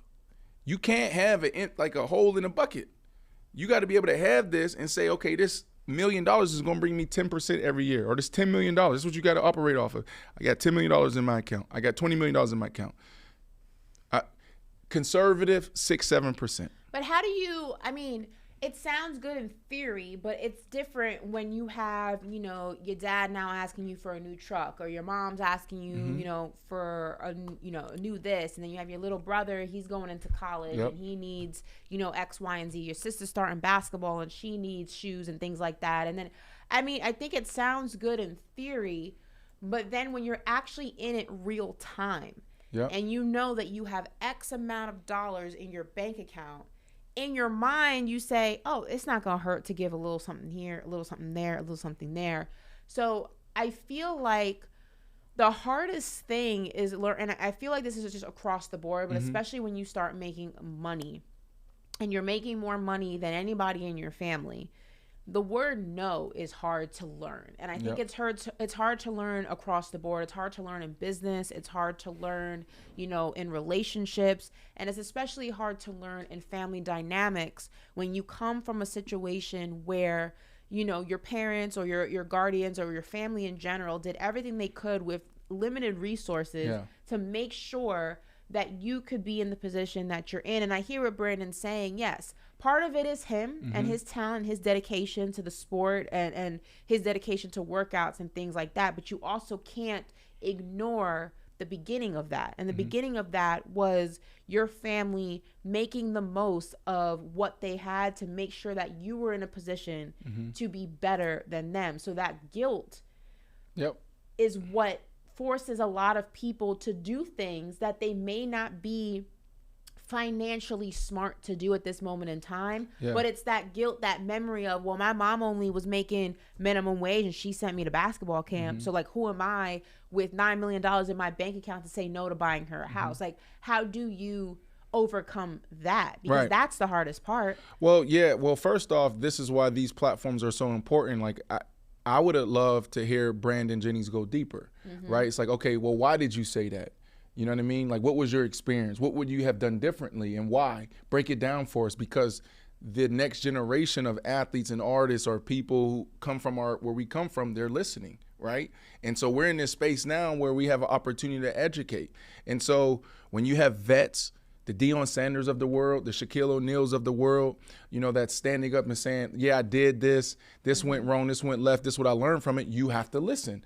And so for me, and there's so many different approaches, so many different philosophies, right? So I talked about the circle. That circle basically is the boundaries, and there's going to be so much coming towards you. That's how you say no. Right? Like for me, if anybody came to me and say, hey, yo, I got this real estate opportunity, I got this tech opportunity, I'm going to say no, because I only invest in wellness and media. Right? So I have a plan, I have a discipline. So when you have this homeboy who's not in that circle, or this friend that's not in this circle, or this ex-coach that's not in this circle come and say, yo, I need this or I need that, or would you look at this opportunity? It's so simple. It's no. You got to learn how to say no. But then what happens is when you have a financial advisor, you sit down with a financial advisor and they literally map out what you'll be making and earning, okay, and saving when you're 70 and 80 years old, right?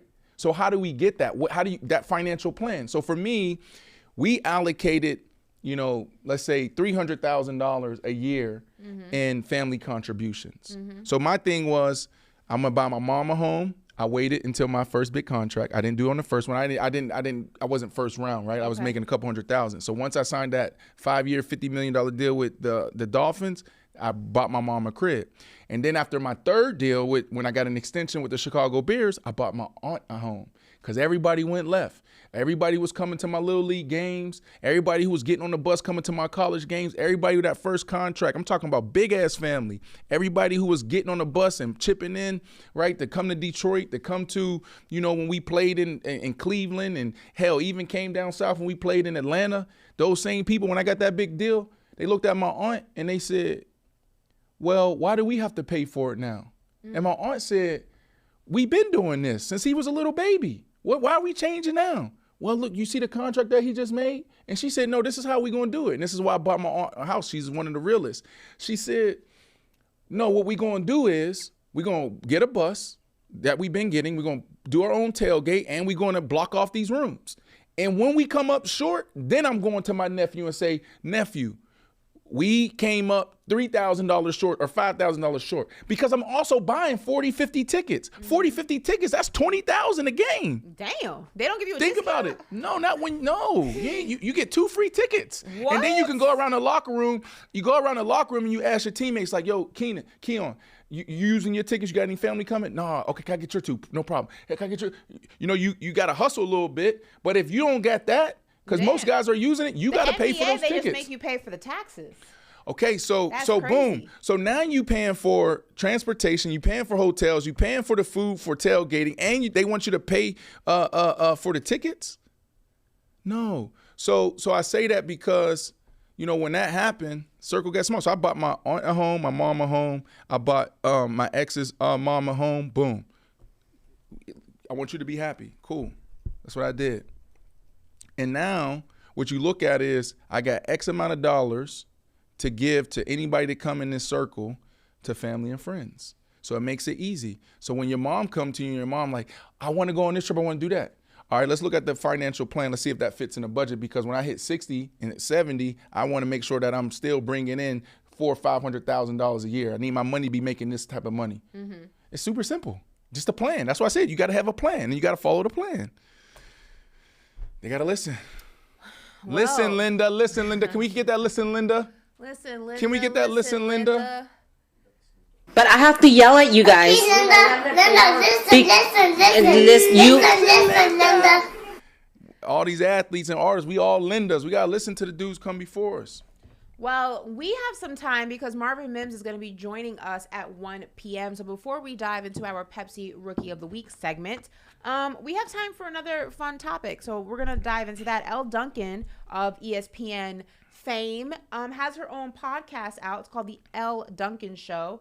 And Elle Duncan is a character. She is, straightforward, doesn't hold any punches. I'm definitely a fan of her. And she, on her show, they obviously were talking about the Travis Kelce, Taylor Swift thing. But it turned into a topic about men and dating and things like that. And her co-host, Gary, gave an insight onto what men think about when they start dating someone. And Elle Duncan pushes back and says this cannot be what men actually think about when they start dating someone. So we have this video. We're going to listen to it, and then we're going to dissect it. So go ahead and play that. I know the number one thought that Travis Kelce had thinking in his brain was, this is so awesome because I could win a fight against every single one of her exes. That's where your sophomoric brain went? Sophomoric? That is a senior level thought. Is that the kind of that dudes think about? Like, can I beat up all the rest of her exes? Yeah. What? That's the first thing that crosses our mind. It ain't the first. Do we have another clip? I think we have another clip of the follow-up thought. Is that the same? Yeah. You literally think about whether you could fight all. What is this, Scott Pilgrim versus the world? What are you talking about, Gary? It's the first thing you think of. No. There's other things that people might assume you think of, but the first thing you think of is is she cool? Is she smart? Does she have a great job? Can I take her home to my family? Can I beat up her boyfriend, her ex-boyfriend in a fight?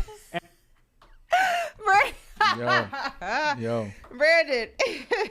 True or false? True or false, Brandon? That's false. It's not the first thing that we think about, but it's definitely on the list, right? Because you got to think about it. Because men, we sit back and we be like, dang, all right, who we want to know who you been with your whole life. And it has nothing to do with us, and we drive ourselves crazy. Come on, step down to the plate. We drive ourselves crazy because, like, it's like, yo, you dated who when you was 12 years old? Who touched you when you was 16? So we think about that. And so once you get into that space, you got to be like, okay, well, you size yourself up towards them. So this is ridiculous. I will say this is not the first time. It's not the first thing on the list, but it's definitely, it could come up on some list. It can. Keon. It can. Is this factual? Has this crossed your mind? You have a girlfriend. Is it this crossed your mind when you first started dating her? Yeah, I mean, bro, the reality is you have to be aware and self-aware. What does that even mean? You just have to be aware of what happened before you. And you need to know, if I see this face in public, there might be something might go down. Are you being for real right now? No, I'm so serious. Like, this is so you're contemplating you can beat up her high school boyfriend if you guys ran into each other at a bar. If there's beef, if you disrespect my lady, you have to understand, like if he hit, right? Like, you know what I'm saying? Like, there, and then now I'm doing what I'm doing. Like, he might feel offended. And what is happening right now? And then I'm gonna feel offended because, like, why did you even exist? What is happening, Brandon? That's real, Brandon. Am I lying though? I don't know. I don't know. No, There's a huge age difference. Keon, you how old? I'm 23. You 23 and I'm 39. So all the other stuff that you said, I don't know about. But what I do know is men, and I think it's the same for women as well. But men, like that does affect us initially, right? Like, yo, who did you date in high school? Who did you date in college? Who did you date? Who was your last couple boyfriends? Y'all be asking about dating history and who they've been with and body count as grown-ups? Like, yeah, we care about body count. Yeah, body count is a must because the thing is like. Yeah, we care about it. And it's sad. If it's high, like. How would you know? Nah. Okay, let's play devil's advocate here. Say you meet a girl and you ask her her body count and she tells you it's 5 and it's really 15. How the hell would you know the difference? You don't know the difference. But okay, so there's my point. You don't know, but listen, it's just tough. Even if it was just 5. That's a problem for us. Brandon. That's for problem. Like 5 guys touched my lady. I don't care if y'all was 16. Okay. Why did he take your virginity? Yeah, like, that's facts. Right. That's facts. Like what 100%. is happening? Yes. I must feel some type of way with those 5 people. Right. You know what I'm saying? But like, you gotta think though, like for guys, like it's different. There is a double standard. So I ain't going there. I'm just saying. So my thing is like, guys, you know what I'm saying? There's if you're a male, you good looking, you know what I'm saying? You're probably gonna have a high body count. You know, it's cool, right? Pamela said I only had one man, thank God. But like for girls, it's like you guys have to be like just a little bit more like. I'm sorry. You meet a 30-year-old woman. Okay, that's different. And she's been with 5 men. You're like freaked out about that? Yes. She's 30. So. What? Okay. Trial and error.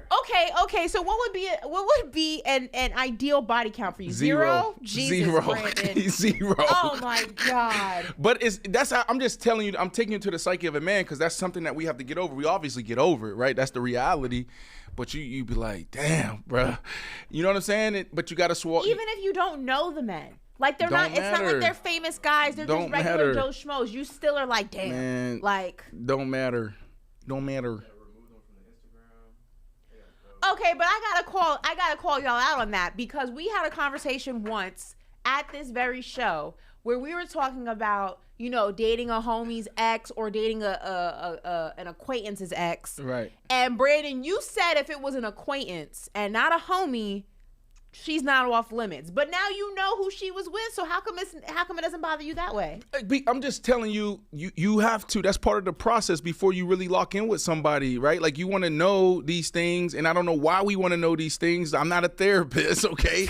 But then when you sit there, it's like you got to make a decision. And 9 times out of 10, we make a decision, okay, it don't matter. But you think about these things, and I think, and if we really want to go deep, a lot of it is the insecurities that we have. Right. And so insecurities of like what? Physical abilities? No, it's just an insecurity. Like I don't know. We think that, who's packing, who's lacking. When we have somebody, we think about ownership, and you don't own anybody. Right. Like, and that's the problem in a lot of what I'm learning in a lot of our relationships is, we get involved with someone and we're like, oh, that's mine. It's possessive, right? So you think about that like that. Right. Someone else had mines. Someone else could potentially have mines. It drives you crazy. Like I hate to like burst Mem's bubble, but like 9 times out of 10 women lie, right? Yes. When you ask them like who they dated, who they've been with, like she could have been in a full blown relationship. Oh, we just talked. Like it was nothing. Like like they're lying. Right. So like. But you don't want to get caught up though. Usually, if a woman lies, she knows she's not gonna get caught. She knows you don't know Buddy, and Buddy doesn't know you. She knows there's no relationship between the two y'all. Y'all are never gonna talk. Right. Like she knows who she can lie about, and who she can't lie about. She won't lie about like a homie because then she'll get caught up. But she'll definitely lie about an acquaintance. Like, okay, from a teammate standpoint, like y'all played football. If she smashed your teammate, but she knows that y'all aren't like cool like that, she'll lie. Really? For 100% she's gonna lie because y'all aren't in a relation. Y'all don't have a relationship to where y'all gonna talk like, hey, yo, da da da da. Now, if she smashed your teammate and that's your dog, she's not gonna lie. She's not gonna lie. Because your mans will definitely be like, hey, bro, I gotta tell you something. I'm getting insecure now. I'm getting insecure now thinking about it. Women are savages. Y'all are savages. Oh my goodness. Y'all are worse than men. Women are worse than men. And we know it. Men, you gotta. Ashley said it's so true. It is true. Women know which relationships they can my lie goodness. or which relationships they so can downplay painful. and the ones that they can't. Someone said, Suave Mente said, Ashley giving me a heart attack. I'm putting y'all on game. I'm giving you free game. They said, so Ashley, you be lying? I'm not a liar. Because I'll tell you why. What? Hold on. Time out. I also don't even put myself in those situations. I've never talked to like teammates or like homies. Like I personally don't even put myself in that situation. But I have absolutely no reason to lie about like, dude, either if I tell you the truth, either you gonna still want to rock with me or you don't. Is Mr. Jeff on this? I'm not sure if he's in here, but I here's my ideology. If I tell you I've been with X, Y, and Z, and you're like, oh, no, I'm cool on you, then you're not the dude for me. Okay. Why am I going to lie? Why would I lie to be with someone who may or may not be, like, turned off by the fact that I've the been gamer with whoever? said stop the cap. No, They said Ashley looked like she can't lie. That's what you think? I'm not a liar. That I'm not a liar? They said, AJ Goodman said, can we really believe Ashley right now? I'll tell you this. I have lied to okay, guys now we get into it. In situations where, like, Okay. I've told them that, you know, certain things were whatever that they weren't. Like, what do you mean? Oh my God. Like, your dad might be in this chat. Jeff Moss ain't here today. No. Okay, Big Daddy said Jeff Moss ain't here today. He might be. He might not just be active. Hold on. I've never not lied to a man. Let's keep it honest. But I've never lied about, like, who I've actually, like, if I've talked to a guy and nothing, like, came of it, I'll tell you this. If I've talked to a guy and nothing came of it, we didn't date, we weren't in a relationship, if you ask me, like, oh, did y'all used to talk? I'd probably be like, nah. Because, like, nothing came of it. So, like, why does it matter? Like, so I'll lie about that.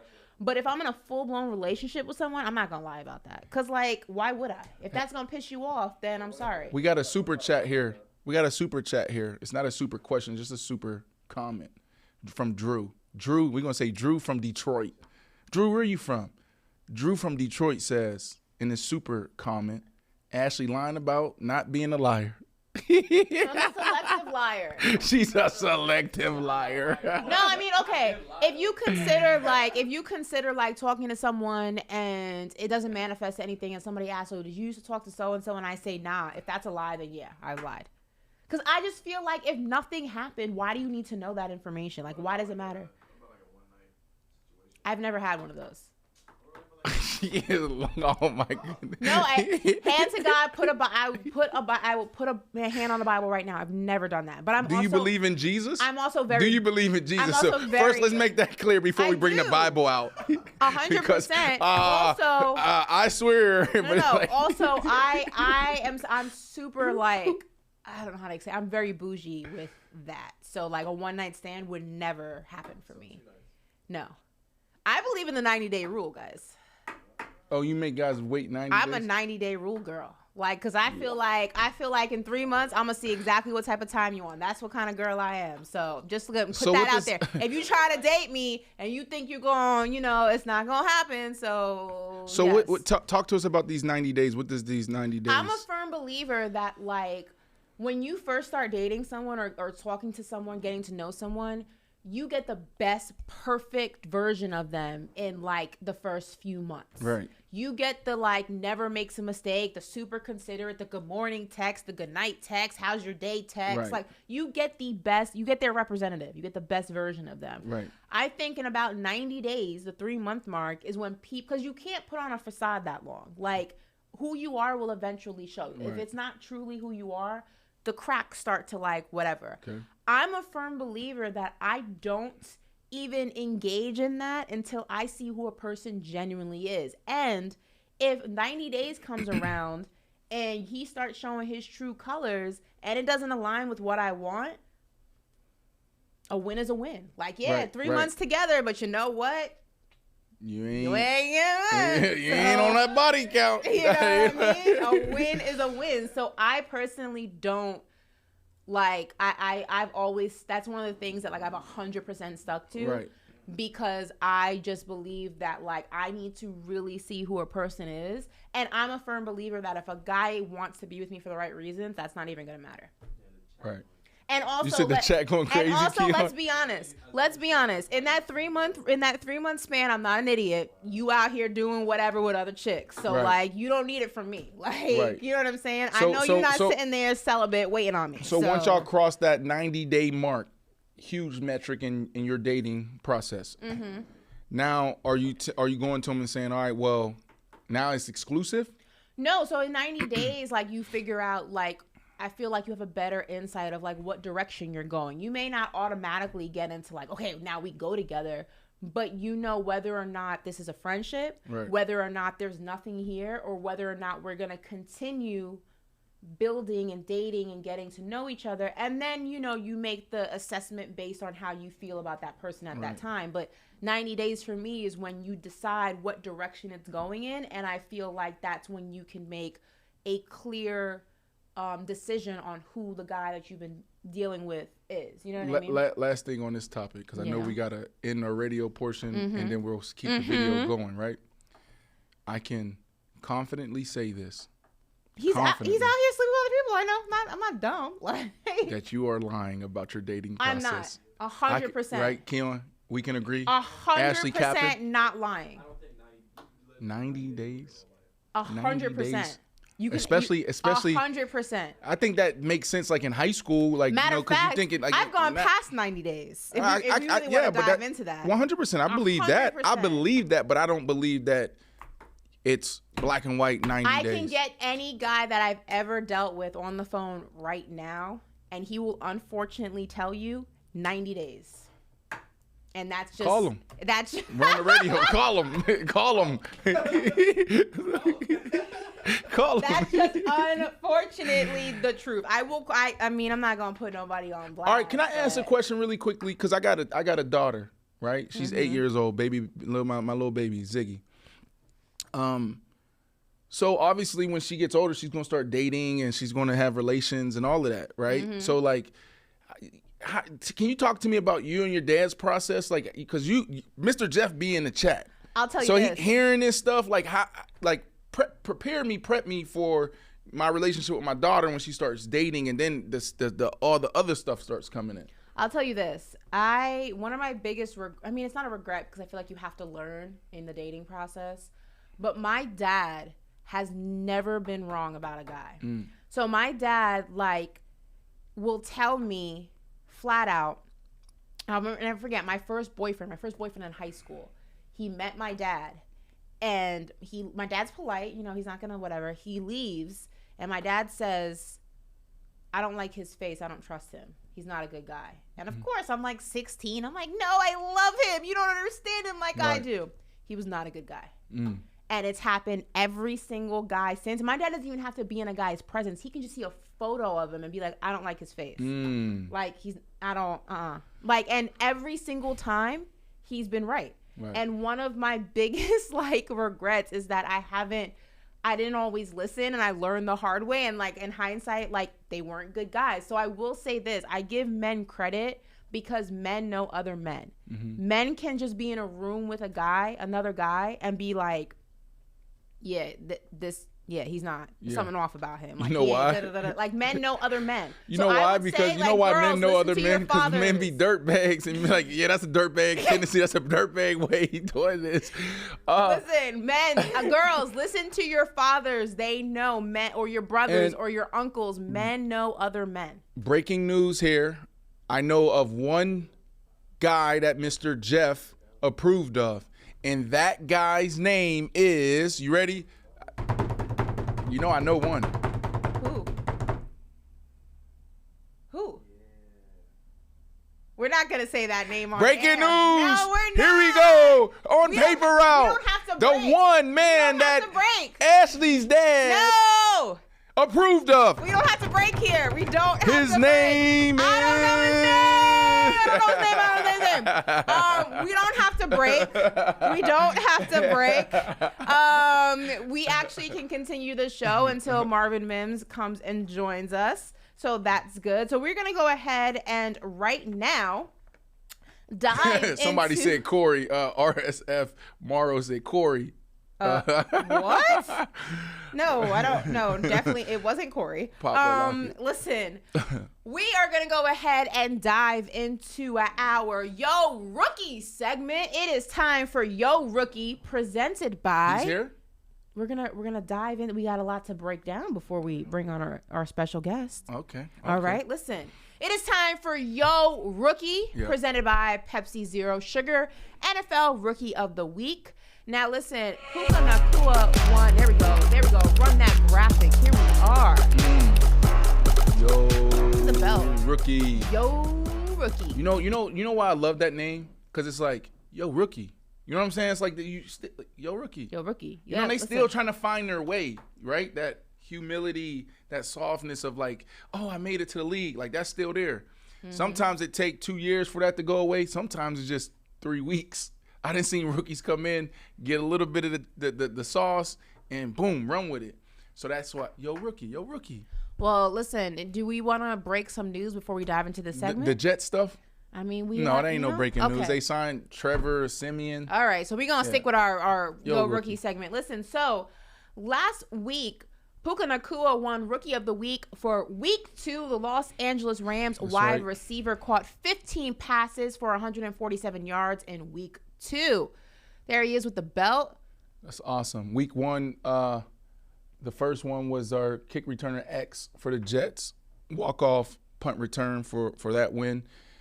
Week 3, who do we have, Ashley? Like, there's some interesting people starting to emerge.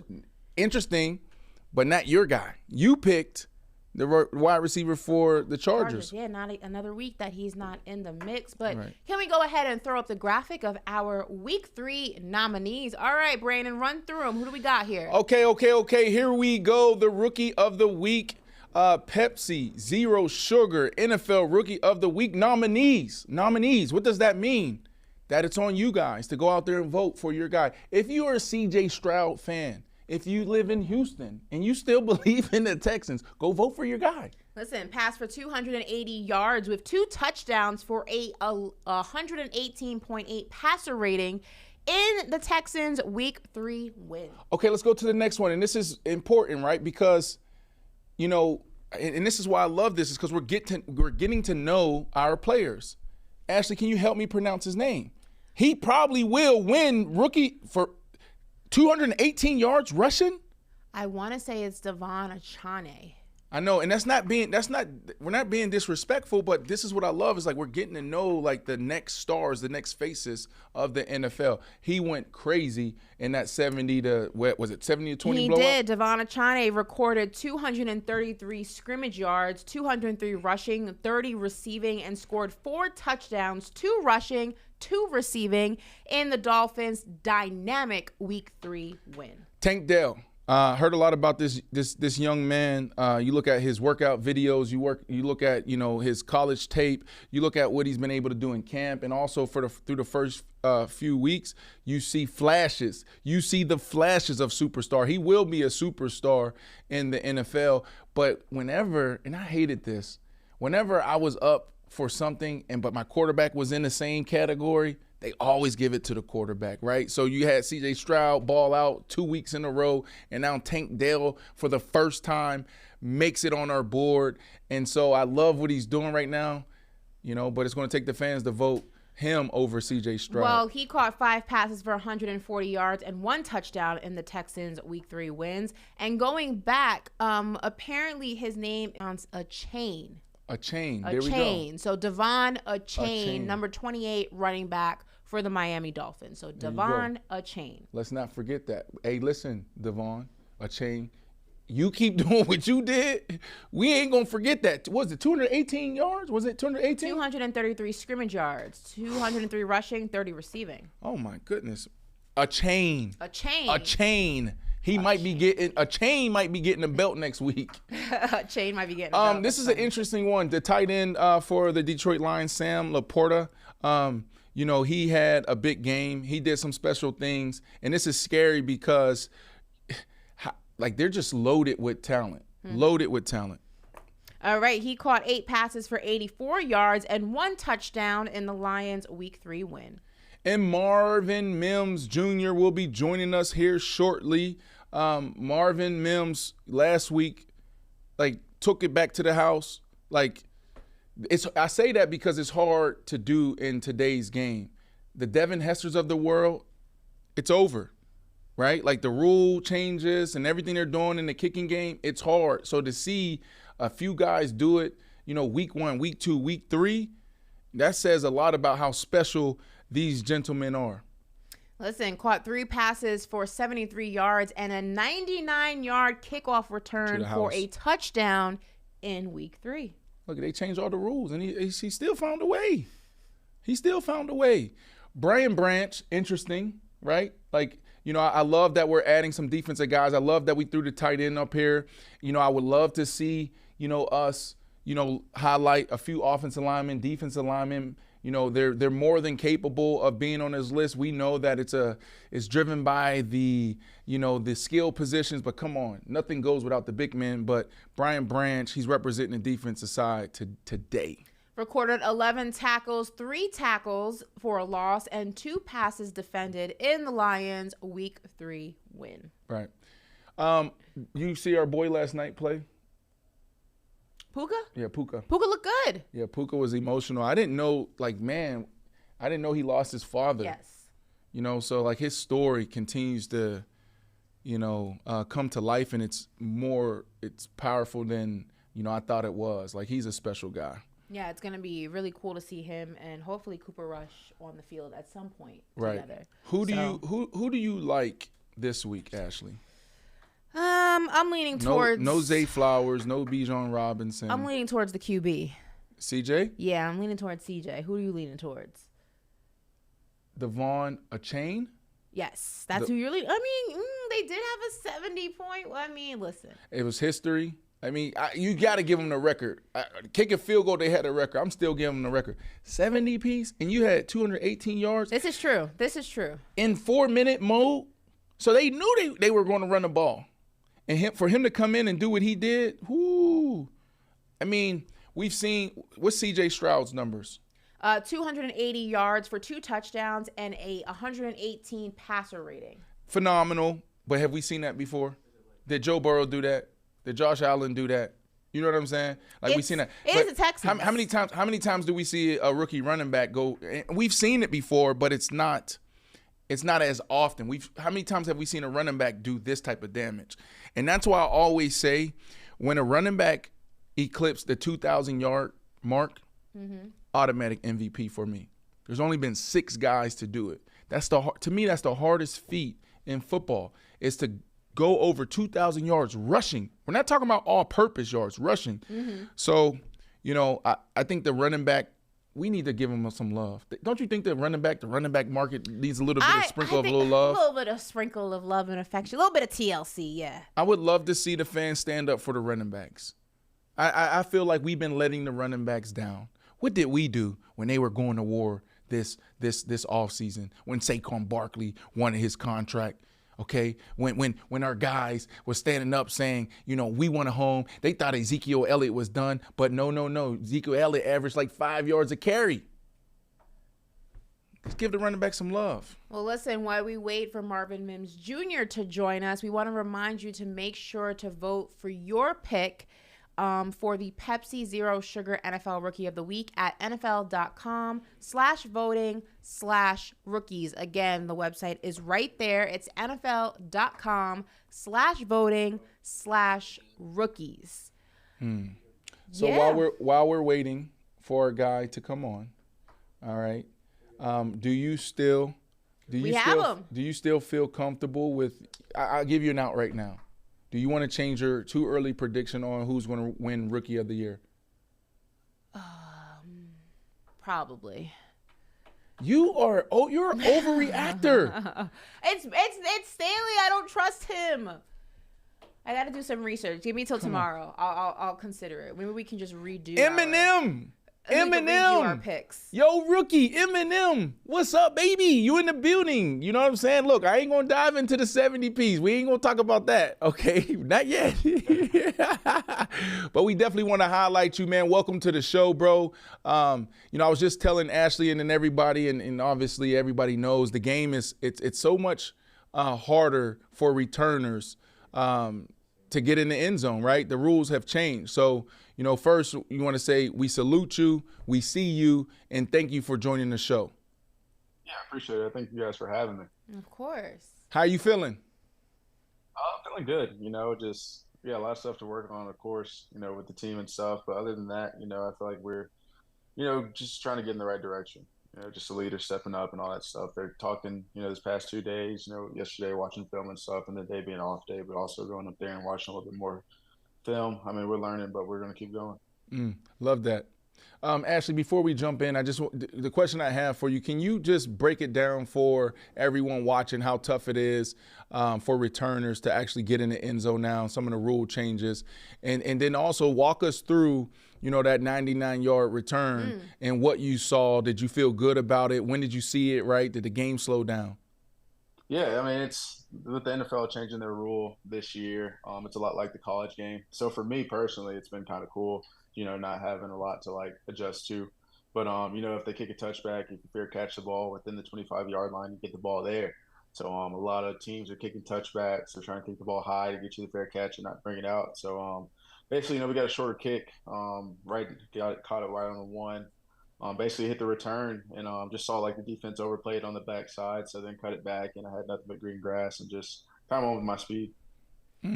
First of all, before we ask any more questions, can we talk about the artwork behind your head? I love these paintings. Who did them? Where did you get them? How long have you been collecting them? I need the 411 on these. Yeah, it's this guy in Oklahoma who does a bunch of artwork pieces, and he kind of did a lot of pieces of me, off of pictures and stuff just from games, and he DM'd me about it. And so me and him probably been meeting up for about 2 years now. And then, I signed some pieces for him, and he'll also give me some pieces to take home and keep for myself. So all this is behind me is his work, and it's been great. It's honestly amazing. That. I love it. Brandon, do you have any paintings of your college days or professional days that you have? Well, I wasn't a big deal in college, so I don't have anything from college, but I definitely have some stuff from when I was in the league. And it's pretty cool. I don't know if you experienced this yet, but when you're in the league, you'll just be walking, out of your place, or you be walking in the city and somebody will just walk up to you and hand you stuff, stuff they drew for you, or especially if you're at appearance and they know where you're going to be. Oh, man, fans are awesome. Well, I mean, on the topic of fans, obviously the Broncos are going through some growing pains. I mean, how have the fans, been at the games, after the games? What has that experience been like? Obviously, they're disappointed. Things haven't gone the way that they may have anticipated, in preseason, when Sean Payton joined the team. But what has Broncos Nation been like? Yeah, I mean, they've been 100% supportive, at the games. It's a crazy atmosphere. Honestly love it. They're out there cheering, their hearts out.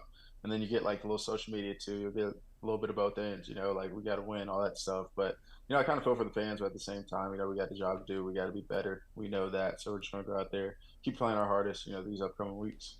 Well, just what's going on, right? High hopes, you know what I'm saying? Sean Payton, Russ, and I throw Russ in there. Everybody will throw Russ in there, but it's the entire team. Did you guys feel comfortable going into this year? Or you feel like, did you guys feel like, this could be, a couple of games where we figure some things out, right? And what happened? What's going on? Yeah, I mean, I get that question a lot, honestly. It's kind of weird for me, being a rookie, because I don't really know what to expect from the NFL game. I can look at guys I'm playing with and be like, yo, I grew up watching this guy, that guy, but how is that going to translate on the field? You never know.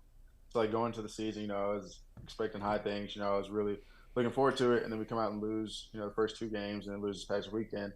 And you have the pieces, to be a competing team, a playoff team. We just had to kind of put it together, especially with Coach Payton, his history.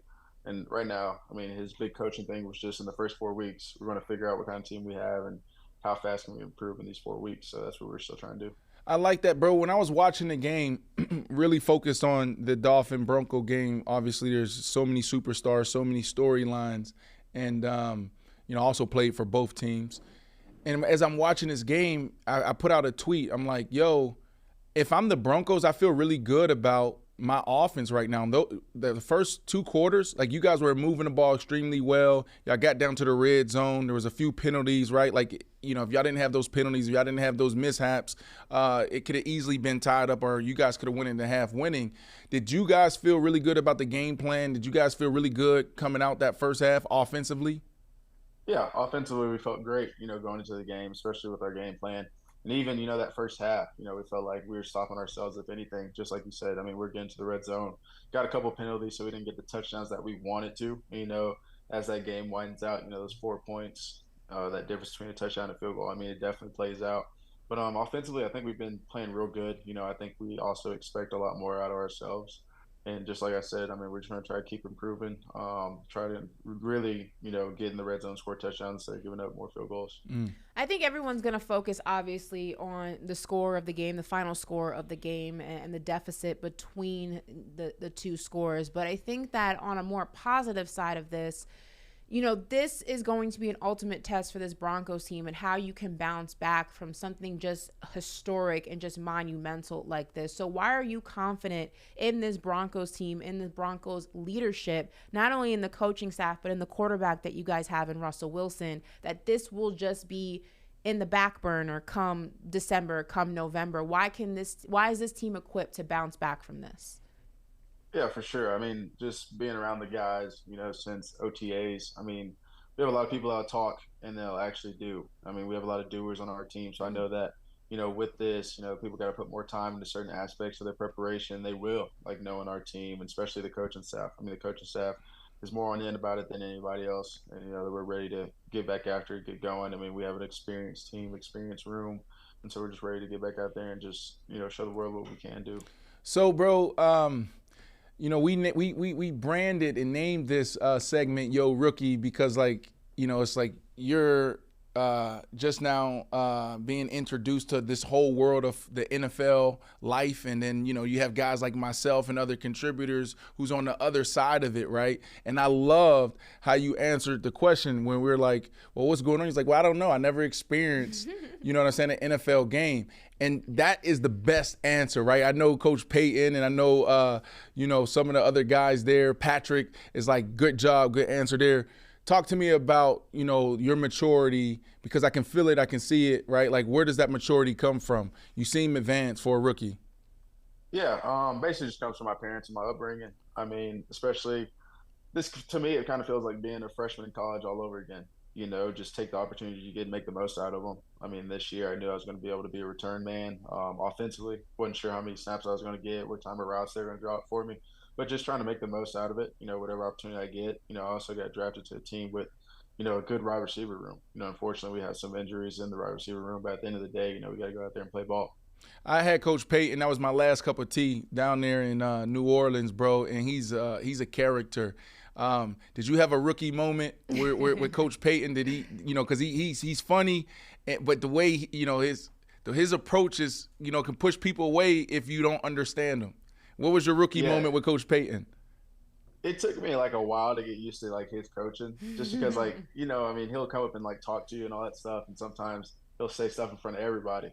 So I think that. Like sometimes he'll say something in front of everybody. Me being a rookie, like first couple of days, like I'm on edge. Like I don't want to mess up. I'm thinking about it.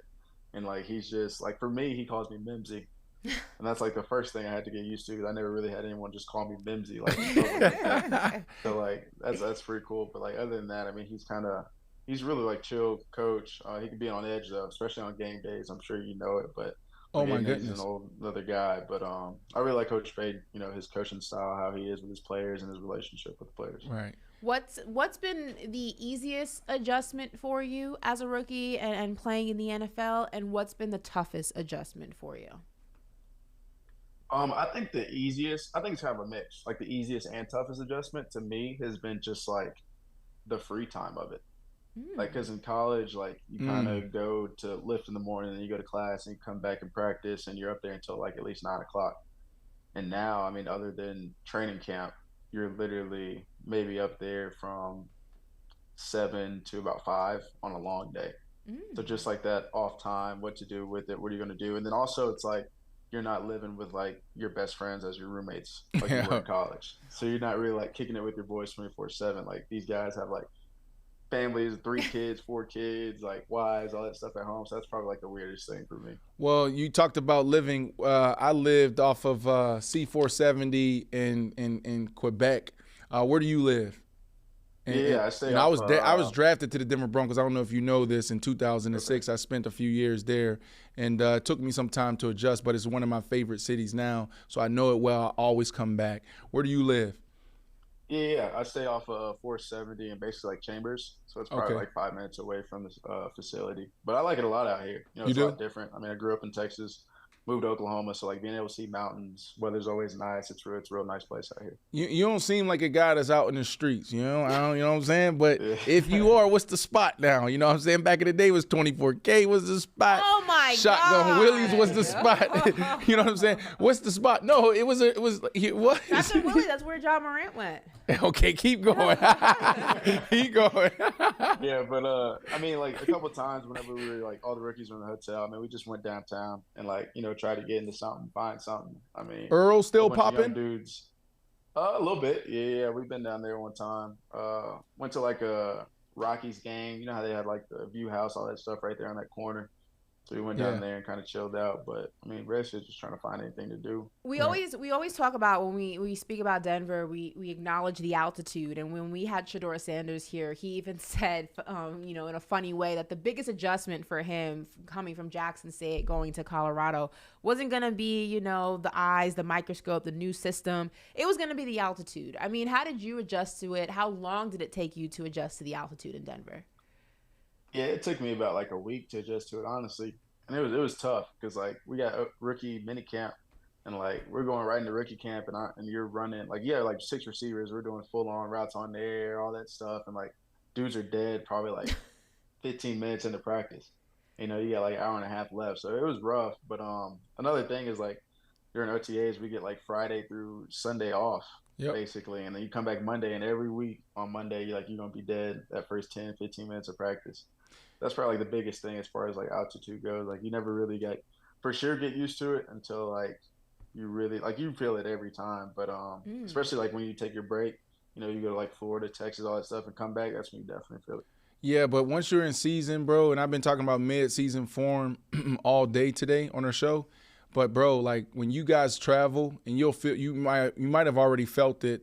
Miami's probably hard because of the sun. Like whenever you travel down to Miami, with the humidity during this time of year, it's tough for anybody. But maybe you felt it. But when you guys travel, come October, everybody's gonna be tired, hands on their hips, quarter 3, fourth quarter, and you're gonna be sitting like, damn, I'm ready to get going. I'm just now starting, right? So have you felt that yet? Oh, yeah, for sure. I mean, definitely, like, you can feel, like, points where guys are getting tired, especially, how Coach Payton is with, like, his different personnel groups and guys running in and out of the game, different snaps. So, like, I'm coming in fresh. Like, you can tell, like, defense tired, safeties, DBs, all that stuff. So you can definitely feel it. I mean, especially at home games. But I think it's a great thing for us, and I think it's a huge, like, it's a great thing for the offense. Ashley, like, when I was out there, I'm so glad you brought up the altitude. That was a monster. Like, when you fly, for those who haven't been to Colorado, been out to the rock. You haven't been there? I'm going in February, but I haven't been yet. You may get a nosebleed. Really? Mimsy, did you get a nosebleed? Yeah, I got a nosebleed like in my sleep. There you go. You might get a nosebleed. I had a nosebleed for the very first time. It's the altitude. Don't panic. Don't panic. I'm freaked out now. Oh my Don't God. panic. Okay, and then also just walking up the steps, you're going to be out of breath. Like that's how serious. That's what Mimsy's talking about. Can I call you Mimsy? Yeah, that's cool. Wait a second. The nosebleed in your sleep thing is not okay. Like I can't explain it. We gotta bring a doctor on again and ask them. Like, I don't know why it happens, but that's some of the things that comes up when you go to altitude. It's tough. It can be tough. That's why you saw like Ryan Clark when, dealing with sickle cell trait. He didn't play going out there. And I think there was somebody else recently decided not to play in Denver because of what they were dealing with. It's tough. Wow. Okay, now I'm freaked out. Thanks, guys. Can't wait. Jerry Jeudy, bro. Like, we had Jerry Jeudy on the show right before the season. You know, we just talked about, you know, him evolving, going to a whole nother level. What have you learned from Jerry Jeudy? I think he's just one of the most savviest route runners. I mean, it's like a masterpiece watching how he put some of these concepts together. What have you learned from Jerry Jeudy as a rookie receiver? Yeah, definitely. I mean, you watch, you know, Jeudy, you can just tell how easy it is for him to get in and out of his breaks. But I think the real like hidden thing with his is just how much of a like football like encyclopedia he is. That's what we call in my room, like encyclopedia. Like if we show a route or a play, like he'll be like, oh, blah blah blah ran this in 2000 against Like he knows it perfectly. Like his football smarts are out of the world. And I think that's like one thing you don't know about him. That's been like another thing, just like learning how to watch film from him, because like 24/7, that's all he's doing is watching film. Really? And like you know about Jerry. I mean, me, like I watched him at Alabama and stuff, like crazy. But like seeing it in person, and then also like knowing how he prepares in the meeting room, all that stuff. I mean, it's ridiculous. Talk to us about Russell Wilson. Every time we talk about the Broncos, like, oh, you love Russell Wilson. You love Russell Wilson. Russell Wilson and Brandon Marshall are in a bromance, so that's his guy. So you haven't, before I went to the Saints, I spent some time in Seattle, and like, you know, that's really where our relationship went to a whole nother level. You know, so I know the behind the scenes Russ, I know, you know, the public Russ, I know all of Russ, right? And you know, you don't know what he dealt with last year. I'm sure you heard of it, you read it, you know, being out there in Denver. You know, how's your experience been with Russ? What do you love about, you know, his process, or maybe don't? Yeah, Russ has been great. I mean, just as far as, you know, teaching me all the little things, you know, what he wants to see in different routes. Because it's a different thing, you know, especially when we have, you know, a new offense, new coach, and he's new to it too. So he's seeing different routes and stuff. And I'm, you know, I'm running it just like how it is drawn up, just because, you know, I'm a rookie. I don't want to mess up all that stuff. He's telling me, hey, try and do this, try and do that. And also just like off the field, you know, just Russell, just talking to him, sitting down, eating with him, all that stuff. It's just real cool, chill, like down to earth dude. Talk to you about anything. Literally, you ask him something, he has a story about every single thing. Like he's experienced so much, and he just knows so much. Been in the league for a real long time. That's good, man. Before we let you go, a couple more questions, man. I like to get messy on the show. Bruh, 70, bruh. I know we hit a little 70 though, bruh. Have you ever been in a game like that, bruh? I mean, I've been in the game, but on the opposing side. I ain't never been down that much. I mean, I want to ask from not even from the standpoint of the score, but we had this conversation yesterday on the show, and just from a competitor standpoint, I mean, how do you bring yourself to continue to fight as the deficit just keeps getting larger and larger and larger? I mean, it gets to a point where in your mind you have to know it's probably not something we can return from, but you also can't stop playing. So what is that experience like for people who've never been in that situation, never played professional sports or just sports at any level? I mean, at the end of the day, it's kind of just like a pride thing, you know, just the type of tape you want to put on film. I mean, at the end of the day, everybody's going to watch it, you know, whether they play the Dolphins, play the Broncos, like everybody's going to watch the game. And so if you're slacking off, you know, that last quarter or half, like they're going to say like, hey, they ain't got no fight in them. And it's going to tell a lot about you personally, especially not only you, but the coaches, the team, and also like the organization as a whole. So just going out there and just putting up a fight is all we can really do. But like, it's also weird because like football is a game of like different phases. So like whether the offense is having a bad day, defense have a bad day, at the end of the day, you got to go out there and still respond. You know what I mean? So it's like, it's just a weird feeling, especially like in the football games versus like basketball where you're going back and forth. Like this dude gets a bucket on you, you go down there, can't do anything. Like it's just a weird type of feeling. So one of the most painful things to do, this is the last thing that we'll ask you about, you know, this 70 piece with a little side of, you know, a little mac and cheese and a little biscuit. Hey, I've been here too. I listen, it wasn't 70, but Aaron Rodgers and the Packers, Tom Brady and the Patriots. I've been in some situations. And the most painful thing, bro, is the Monday after where you're watching film. It's quiet as a mouse. Nobody's saying nothing, especially with a coach like Coach Payton. So how painful was that? I'm sorry, I told you I like to get messy, Mims, and Russ will tell you this as well. But how painful was that, and what was Coach Payton's message, right?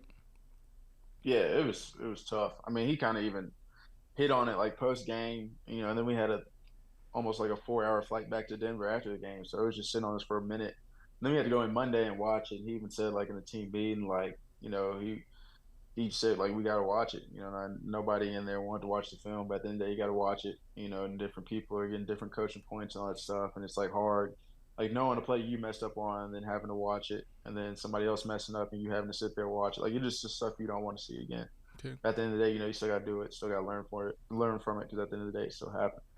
Well, before you have one more before we let him go, because I want to close out with a. Yes. Okay. Really quickly. We talked about this earlier. It was Brandon Jennings on the Gilbert Arenas podcast, and he talked about, you know, just making it to the league, and then the first thing he did was bought his mom a crib, right? And in retrospect, he would do it differently. He would have did something for himself first, right? So talk to us a little bit about, like, you know, how you're approaching your finances. What plan do you have in place? What kind of advice can you give to those college guys that maybe listen to you, or maybe even your peers? Yeah. One thing I'll say about it is just like, you know, especially being a rookie, unless you're drafted like real high, I mean, the money's not anything crazy, you know, anything that you say you can go out there and buy $1 million house or anything like that. But at the end of the day, you know, you got to take care of yourself, not only because you're getting the money, but at the same time, you don't know how long your career is going to last.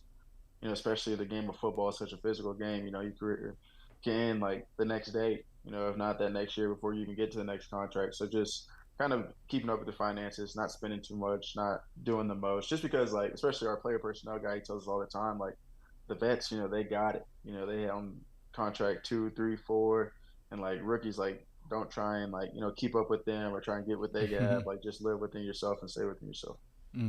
Well, before we let you go, I've been asking all of our rookies the same question, so I want you to fill in this blank for me. My rookie season will be what? I would say memorable, for sure, especially, you know, the way it's starting already. You know, I'm just keep my head down, keep working, keep learning. You know, that's the biggest thing I want to do this year is just learn, you know, the ins and outs of the game. But I'm off to a real good start, a hot start. I just want to keep it going throughout the rest of the season. Yeah.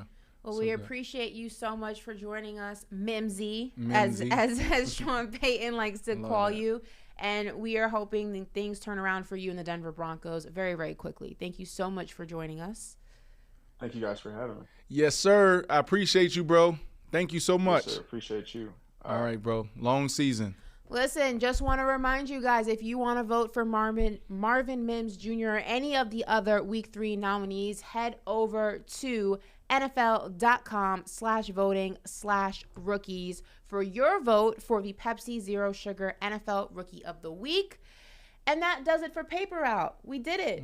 A nice long Tuesday show. Tomorrow is Hump Day. You don't want to miss that. You know how that's going to start Wednesday's off. always a good day. Wednesday's always a good day. Well, thank you guys so much, and we will see you. Well, no, you know what? If you're listening on Sirius XM, I got to shout out you guys as well. Thank you so much, Faction Talk 103, and we will see you tomorrow. Bye. Peace. Peace out.